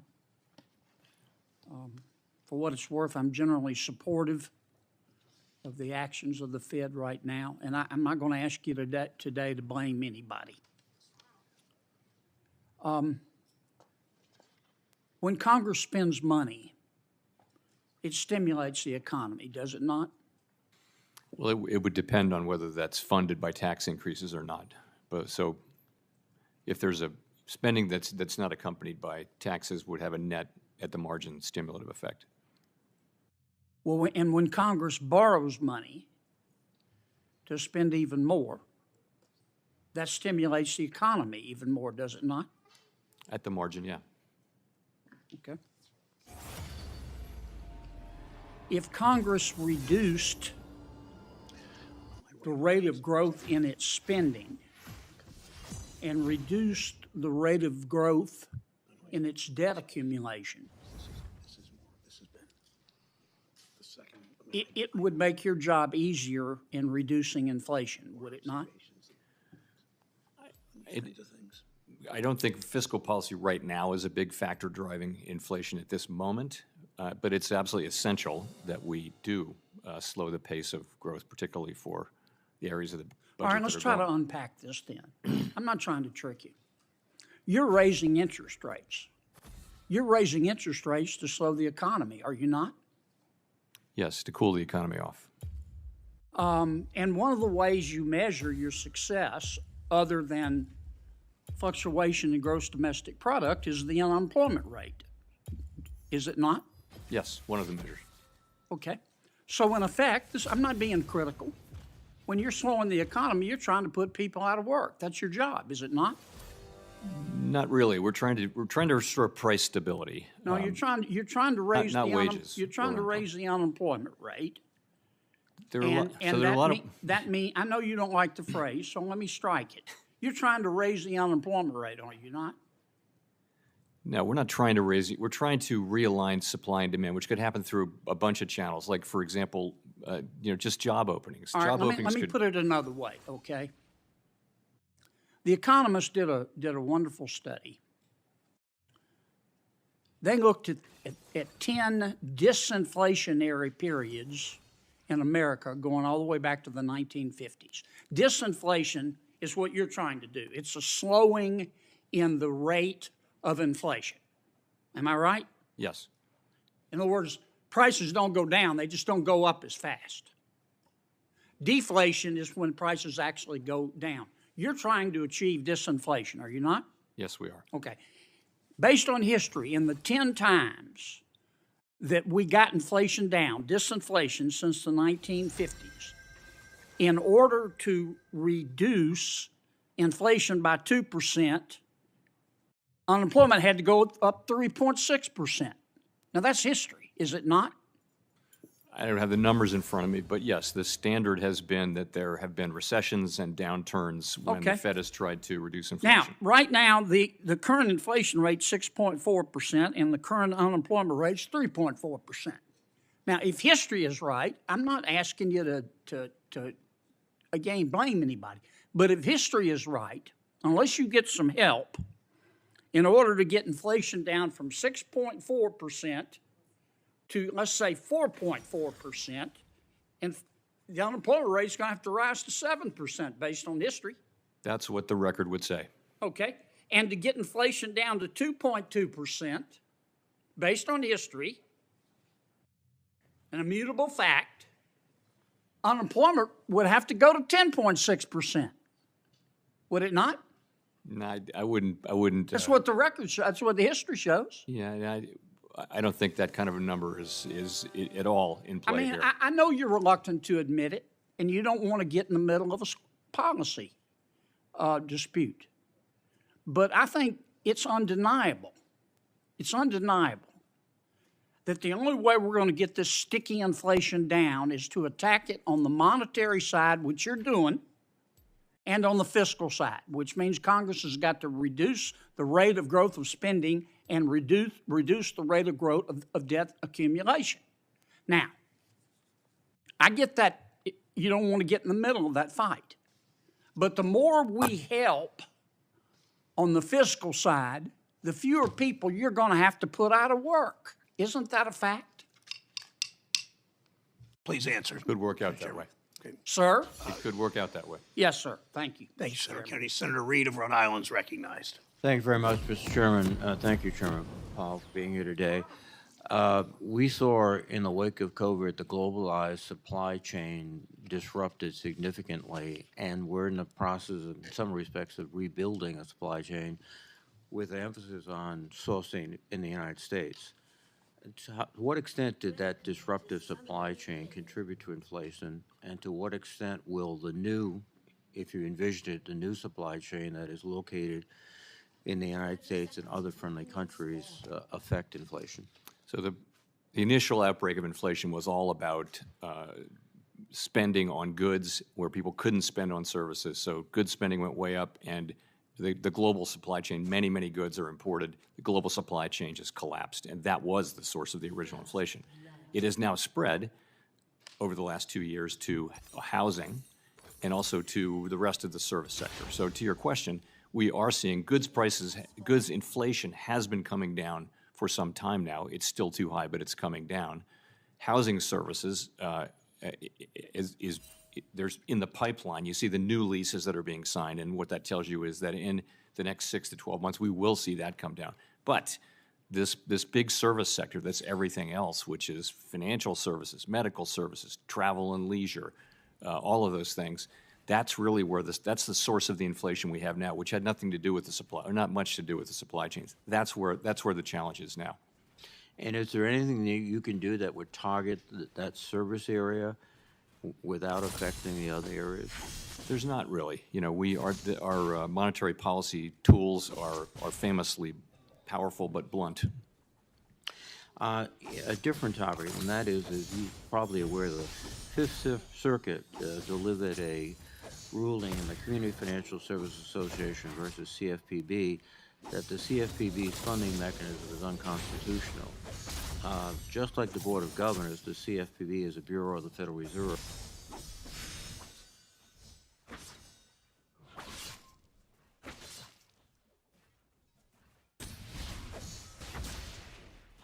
Monetary policy. Well, it would be very significant, but I have to say we have significant responsibilities, but I would be reluctant to comment on a case that's before the Supreme Court. But it is certainly something that you've had people examine for possible ramifications. Yes, and you know the central banks tend to be self-funding because of the way they work, and that's a key factor of our independence.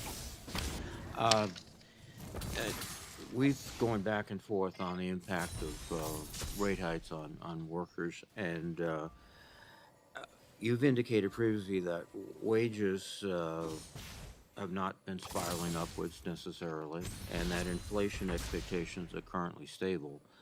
But the impact on increased interest rates are usually felt more by low to moderate income people. Is there any way you can work yourself out of that dilemma? So where we are right now, of course, is very low unemployment. Wages have been moderating, and they've been doing so without softening in the labor market, without rising unemployment, really, and that's a good thing. So we really don't know. The current situation is a combination of more typical supply and demand issues, but also just things that we haven't seen before, like the war in Ukraine, like the supply chains that you mentioned. Right. So we have many unusual factors, and I don't think anybody knows with confidence how this is going to play out. Thank you very much, Mr. Chairman. Thank you, Chairman. Thanks, Senator Reid. Senator Brett, Alabama is recognized. Thank you, Mr. Chairman.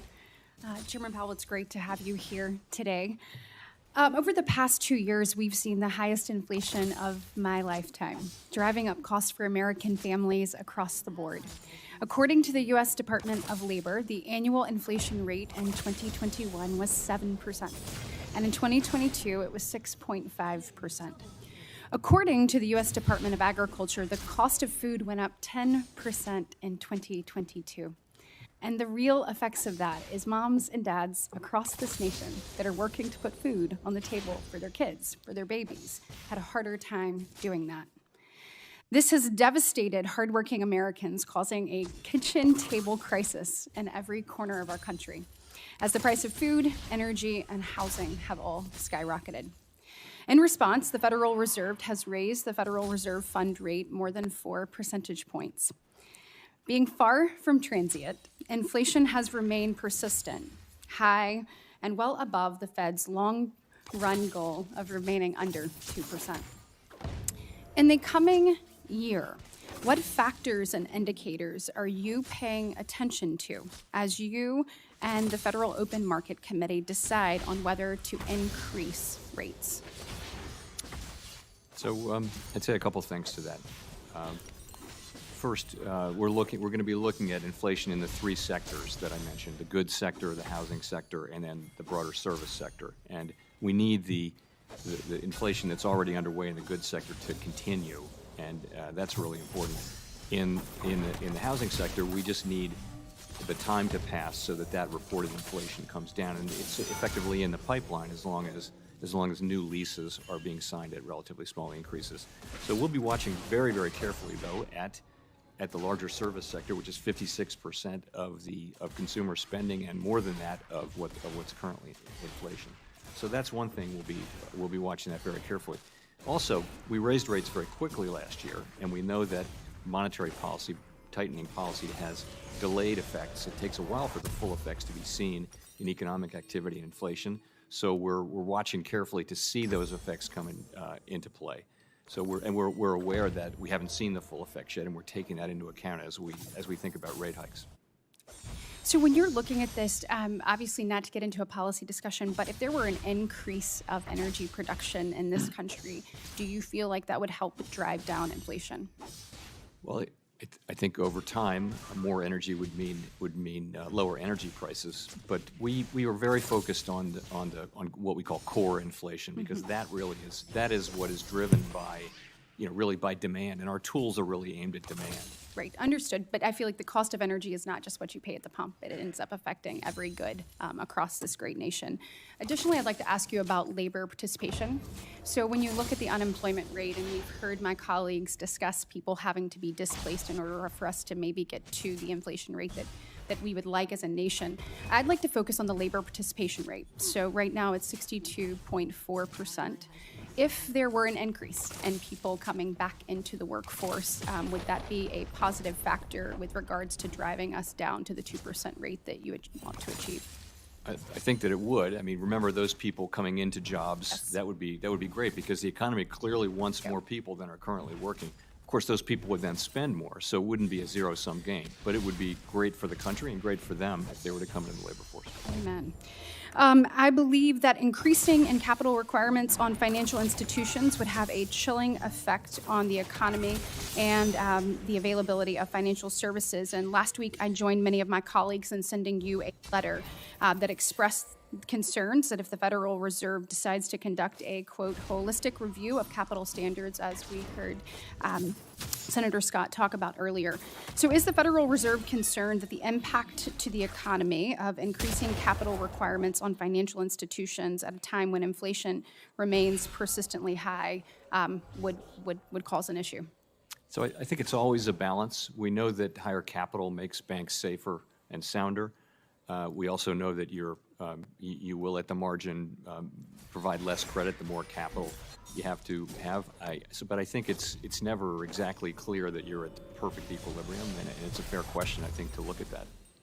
And I know, out of respect for the chairman and trying to stay in my time, I will just end by saying I heard what you said. Obviously, as you have said, the Federal Reserve is not and will not be a climate policymaker. I just want to thank you for your public statement on that. I agree with you that there's a difference between policymakers and financial regulators, and certainly look forward to working with you in the future.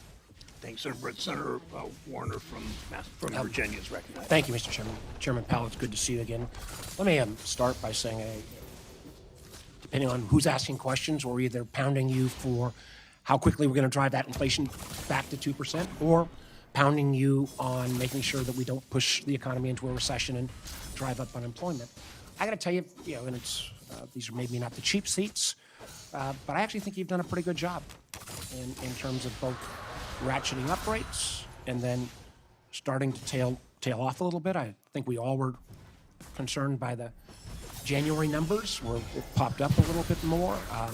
I wish, Mr. Chairman, we were actually having this hearing 2 weeks from now, because we're going to have a lot more data later in this week and next week. But I want to net, We've still got ways to go, and the January numbers were concerning, but I do think your tailored approach, we can all second guess, but I think it has been the right approach. I'm going to commend you on that. I want to get two questions in. One of the areas that I am very worried about is commercial debt. I mean, we've got a Bloomberg story here showing, we're going to hit a $6 trillion wall this year on refinancing. Where I'm particularly concerned is the issue around commercial real estate. As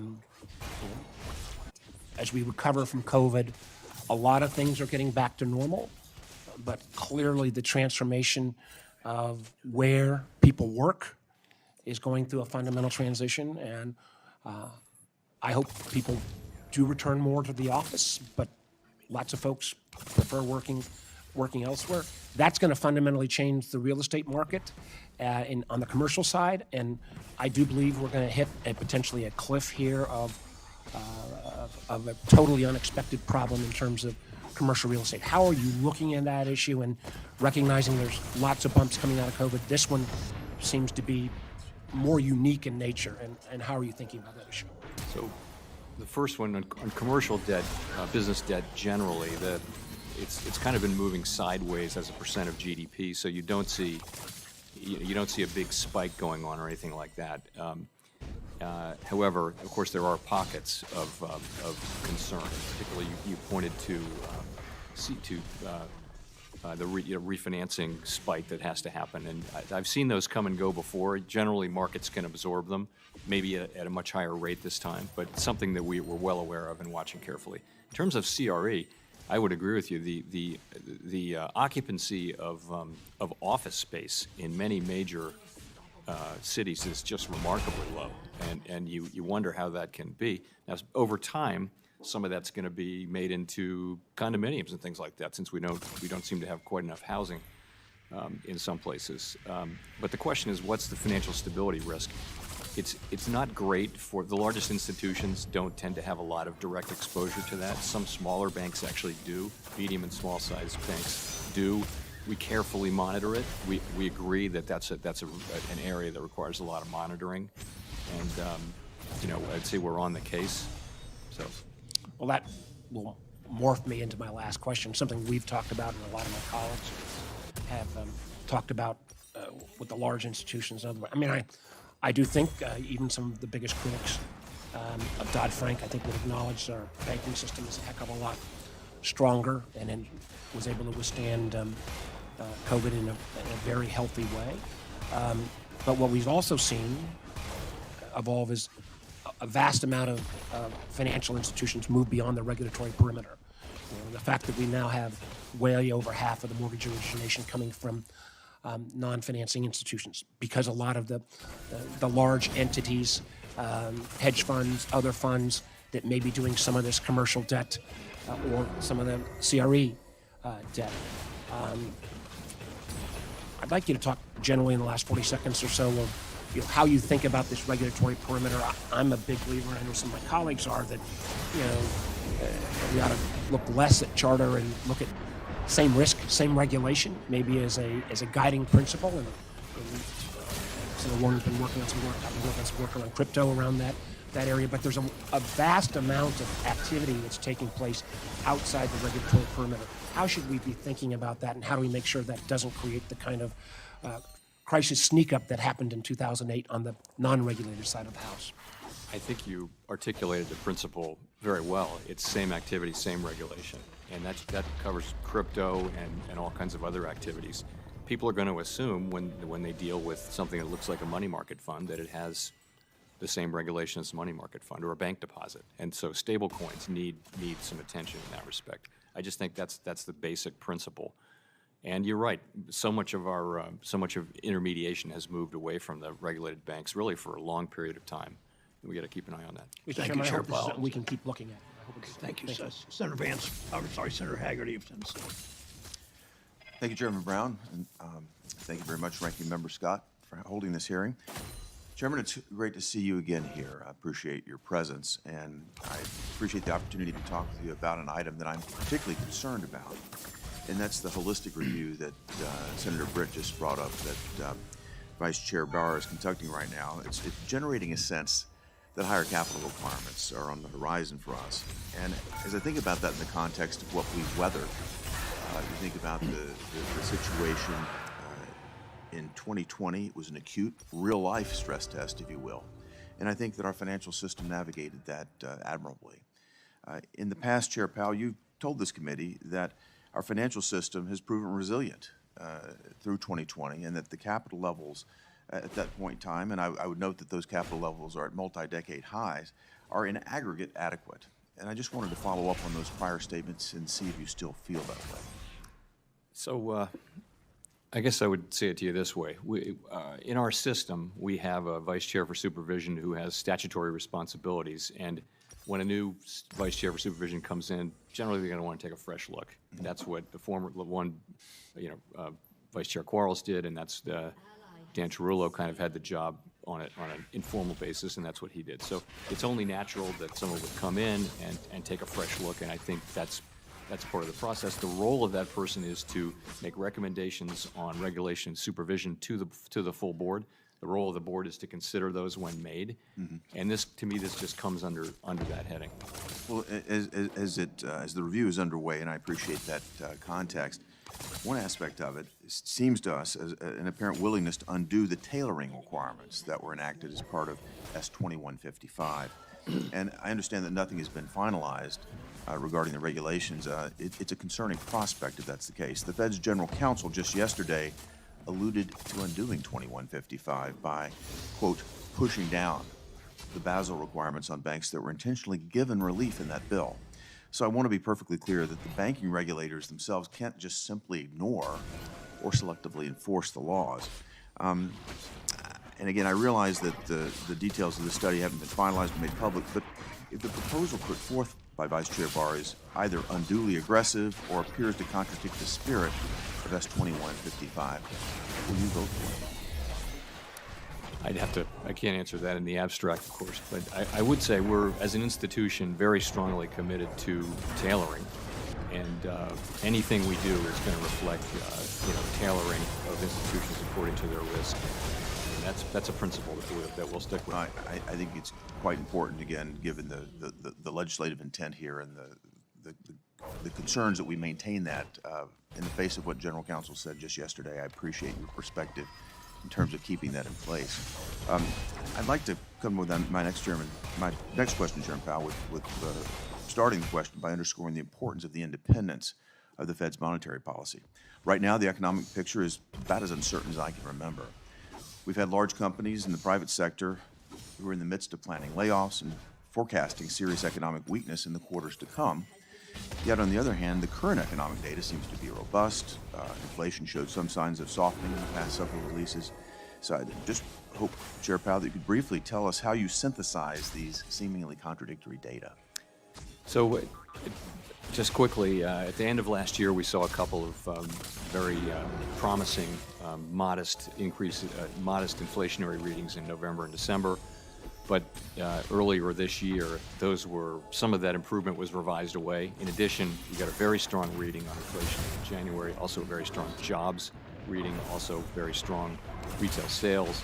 And so, as I pointed out in my testimony, we're looking at a reversal, really, of what we thought we were seeing, to some extent, a partial reversal. It's still true. It's still the case that we're seeing progress on inflation. We're seeing goods inflation that's come down significantly. There's improvement in housing inflation in the pipeline. There's not a lot of improvement yet to be seen in the largest sector, which is non-housing services. So core inflation is running at 4.7% on a 12-month basis. I think nothing about the data suggests to me that we've tightened too much. Indeed, it suggests that we still have work to do. In that context, thinking about where the tightening goes and when it might, where and when it might happen, where do you see the terminal Fed funds rate landing at this time? We last wrote down our assessments, individual assessments of that in December, and I think the median range was basically people were clustered between 5 and 5.5. We're going to write down those again as part of them. We do it 4 times a year. We'll do it around the March meeting, which is on the 21st and 22nd of March. as I indicated in my testimony, I think the data we've seen so far, and we still have other data to see, we still have significant data to see before the meeting, suggests that the ultimate rate that we write down may well be higher than what we wrote down in December. Got it. Thank you, Mr.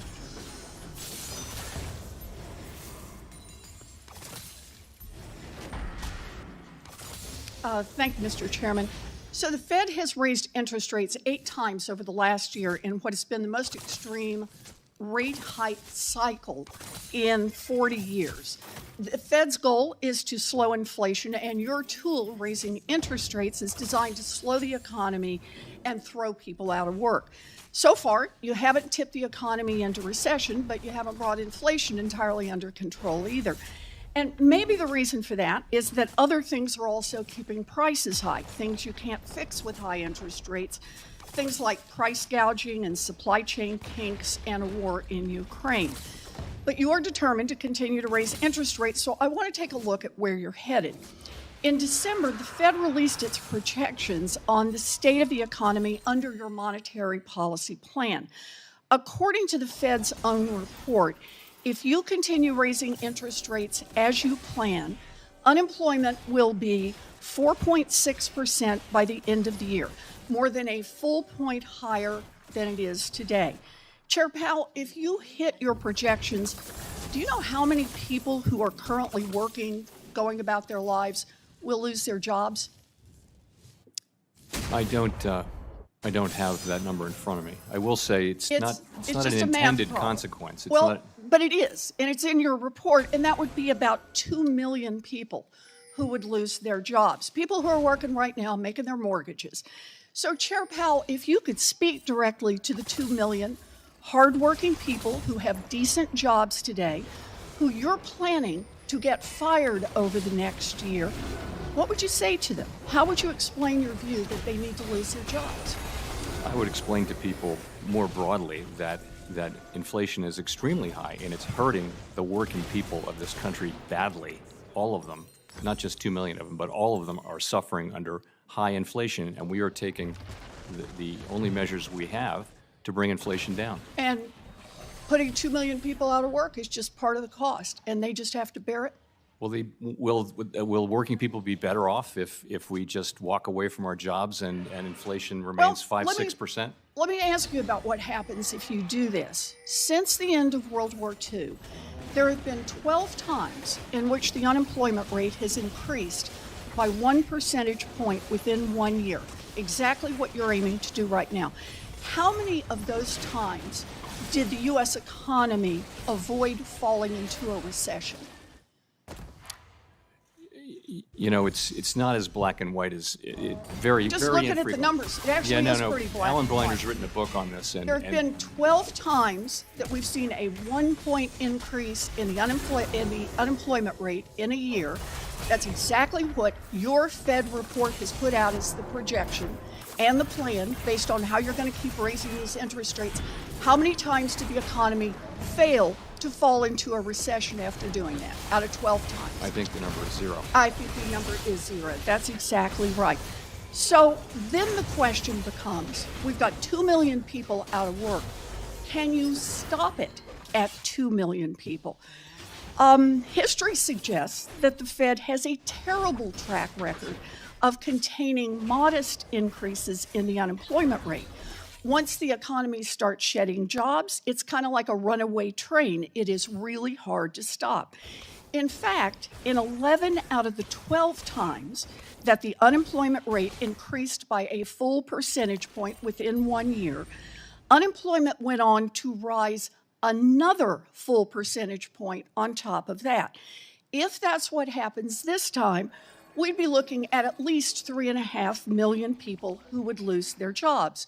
So, Chair Powell, if you reach your goal and 2 million people get laid off by the end of this year, and then, just like in 11 out of 12 times that unemployment has risen by a point in a single year, it keeps on rising. And then we've got 2.5 million people out of work. We've got 3 million people who get laid off. We've got 3.5 million people who get laid off. What's your plan? Well, Right now, the unemployment rate is 3.4%, which is the lowest in 54 years. And we actually don't think that we need to see a sharp or enormous increase in unemployment to get inflation under control. I'm looking at your projections. Do you call laying off 2 million people this year not a sharp increase in I would say unemployment? 4.5%. Explain that to the 2 million families who are going to be out of work. We're not targeting any of that. But I would say even 4.5% unemployment is well better than most of the time for the last 75 years. In other words, you don't have a plan to stop a runaway train if it occurs. Chair Powell, you are gambling with people's lives, and there's a pile of data showing that price gouging and supply chain kinks and the war in Ukraine are driving up prices. You cling to the idea that there's only one solution: lay off millions of workers. We need a Fed that will fight for families, and if you're not going to lead that charge, we need someone at the Fed who will. Senator Vance of Ohio. Thank you, Mr. Chairman. Chairman Powell, thanks so much for being here. I have a question that's slightly far afield, but how often do you get to talk to the Federal Reserve Chairman, so I might as well ask it. So to give some context here, my family comes from Appalachia. Particularly my grandparents grew up in southeastern Kentucky, coal country, and then moved to southern Ohio, where I now have the honor of representing all of Ohio.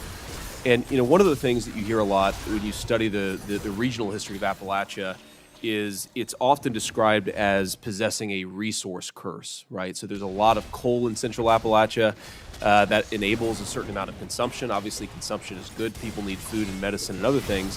But there's also a pretty good argument that for a host of reasons, it causes malinvestment in the region, and consequently, you have lower productivity growth, lower innovation, and an economy that's much less diversified and much less dynamic.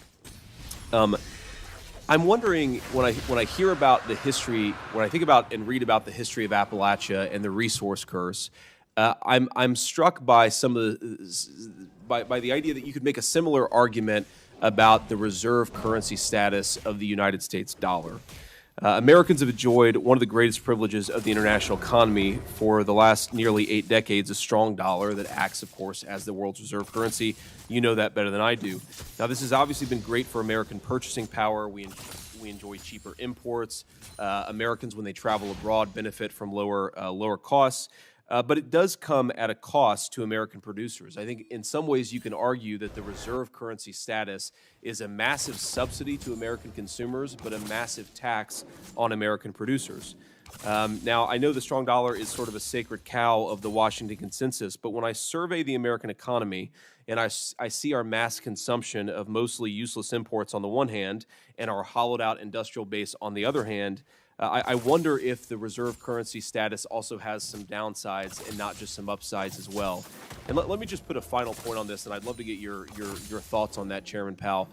We're, of course, now the main supporter of a massive land war in Europe between the Russians and the Ukrainians.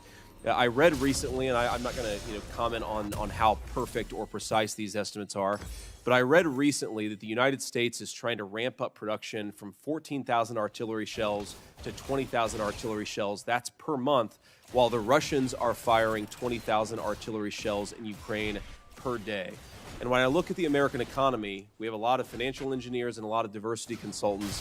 We don't have a lot of people making things. And I worry that the reserve currency status and the lack of control we have over our currency is perhaps driving that. I'd love to get your feedback on that. What are the upsides and downsides of the reserve currency?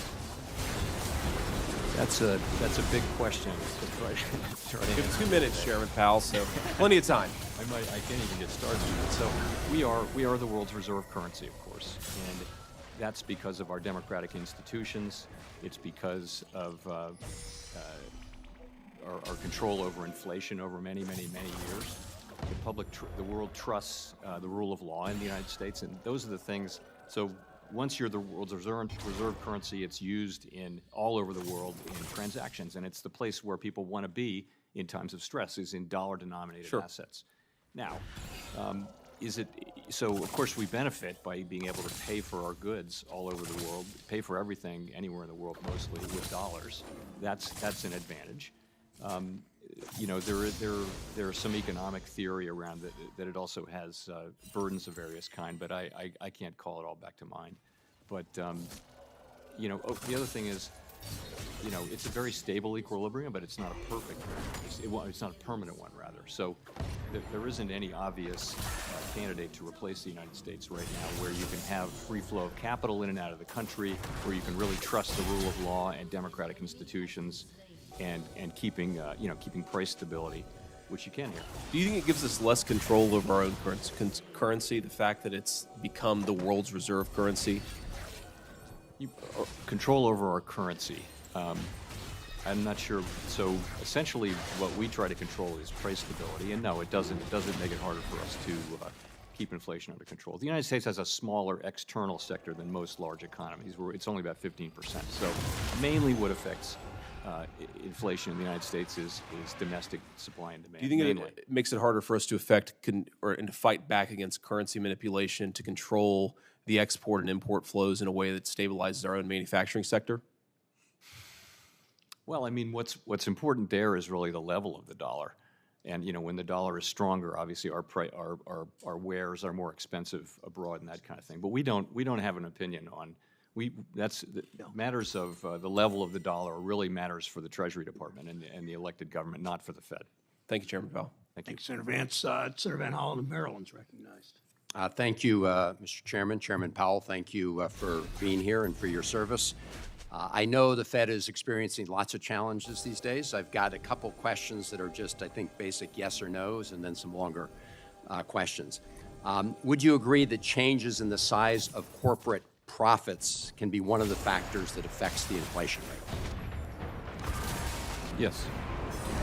Now, recently, we saw that the Employment Cost Index, which, as you know, measures the growth of wages and benefit costs, grew at roughly 4% on an annualized basis in the fourth quarter of 2022. Is that right? That's my recollection, yes. So if corporate profits were to decline from the extremely high levels that we saw recently, would it be possible to sustain the 4% growth rate in the Employment Cost Index for an extended period of time, even as we get inflation down to the target of 2%? Depends on what you mean by extended period of time. So you would not, without a very, very large increase in productivity, which would be great, but that we don't expect, you wouldn't be able to sustain 4% wage inflation over the longer term. Over the shorter term, though, yes. So over the shorter term, that would not be a justification in and of itself for raising rates. Is that right, in the short term? Well, so I think wages affect prices and prices affect wages. I think we do think that some softening in labor market conditions will happen as we try to get inflation under control, and will need to happen. Right, but that's more a prediction about your efforts to fight inflation. Are you saying that simply looking at the current 4% growth rate in the short term is an excuse for jacking up interest rates? I think what I would say is that the overall, all the data we look at in the labor market, including not just that measure of wages, but others, also unemployment, also participation, also job openings and quits and things like that. All of that, you put that into the picture, and I think you see a labor market that is extremely tight and is probably contributing to inflation. I've never said it was the main cause. I think the larger point here, based on your response to that first question about growth in profits, is corporations have a decision as to whether or not they're going to pocket more for profit, which they can, or provide higher wages to their employees. And if you actually lowered your profit margins, you could sustain a higher wage increase without violating the 2% inflation. Isn't that right? Yes. I mean, when I hear profit margins, what we're seeing in the economy is pretty much about shortages and supply chain blockages. And when there's not enough of a product, what happens, and there's a lot of demand, what you see is prices going up. As the supply chains get fixed and shortages are alleviated, you will see inflation coming down. You'll see margins coming down, and that will certainly help with inflation. Right, but profits are the margin, right? They're going up beyond what they were before. That means that even with the increase of costs because of supply chains, they're making more profits. Which again, that they can do that. But my point is that as a contributor to inflation, as you indicated, in response to the first question. Let me ask you about the tight labor market, because one of the issues in the tight labor market is parents with kids, including a lot of moms who would like to go back into the market, but are not able to do so because of lack of affordable childcare. The other issue is immigration, and I know that you've gotten some recent data on how some immigration figures actually have softened a little bit the tightness in the labor market. Can you just talk broadly about those two factors, affordable childcare and immigration, more legal immigration, and how they could affect labor force participation and therefore also reduce inflation pressures? So on the first, we don't make recommendations or evaluate fiscal policy, but I will say there's research that shows that it helps keep women in the workforce when there's childcare available, which is, I think, kind of self-evident. Sorry, the second was impact of immigration. Immigration, yeah. So what I talked about with you is actually as part of the January Bureau of Labor Statistics report, which comes, the employment report for January, which comes out in early February. There is a section in there about more people. The Census Department has increased its estimate of the workforce by something like 870,000, and a significant part of that has been immigration. So, and that has moved up participation by a little bit, but it may be part of why we're hearing. It may be part of why we're hearing from in the labor market that the really intense labor shortage pressures that we were hearing about in 2021 and 22 may be alleviating. So that would contribute to that. Clearly, more people. Clearly, the economy is calling for more people with essentially two job openings for every unemployed person, and this can be a source of those people. Right, and that would reduce the tightness of the labor market and reduce pressures on inflation, right? May already be doing so. Thank you. Senator Kramer of North Dakota is recognized. Thank you, Mr. Chairman. Thank you, Chairman Powell, for being here. And I can't resist responding to a few things that my friends on the left have said. For example, in his opening statement, Chairman Brown had a long list of things that raising interest rates won't do. Raising interest rates won't fill in the blank. I'm going to fill in the blank with a couple things. How about raising interest rates won't stop Senate Democrats and President Biden from overtaxing, overspending, overborrowing, overregulating? Chairman Brown said we should rebuild our supply chain by curbing offshoring, corporate offshoring. I agree. He talked a lot about corporate greed contributing to inflation. Okay. But how about regulatory greed contributing to corporate greed? How do you expect corporations to reinvest money if you overregulate their ability to invest that money right here in the United States of America? You want to onshore some things? How about energy policy? How about instead of looking to Venezuela or Iran for oil supply or Russia, or rather than looking to China for electric vehicles and chips and solar panels, how about we have a strategy that onshores those things by reducing regulation, reducing taxes, and letting those corporations reinvest their profits rather than stock buybacks or dividends. This idea that somehow the Federal Reserve is supposed to keep inflation in check while half of the government works against it is mind-boggling. Now, I know, Mr. Chairman, you don't like to comment on policy. You and I have been around and round about this. You were anxious to advise us to spend lots of money during the pandemic. I don't think a lot of people blame you for that. You wouldn't respond to efforts by the Biden administration after we were in a robust recovery from not spending so much money. Okay, I can appreciate the change. But now we're in this debate between Republicans and Democrats, between particularly the House Speaker and the President, on how to raise the debt ceiling. And you made some pretty strong comments about raising the debt ceiling, absent from structural reforms that would actually help us get back to a reasonable growth. So I warn you again, if you're going to make political comments, if you're going to advise us on policy, be consistent with it. Now, I want to get back to the greening of the Federal Reserve and these I call them stress tests. You can call them whatever we call them. But I'm concerned that now the Federal Reserve is starting down this path. Maybe it's slightly at first about climate stress testing. I just want to ask you this. If we're going to go down that path, if the Federal Reserve is now going to become part of the Federal Climate Police Force, are we going to consider the ramifications of having entire communities and economies, factories and manufacturers, whatever, energy entities, large server farms, leaving them susceptible to a very unreliable, very expensive energy source? Is that part of the stress test?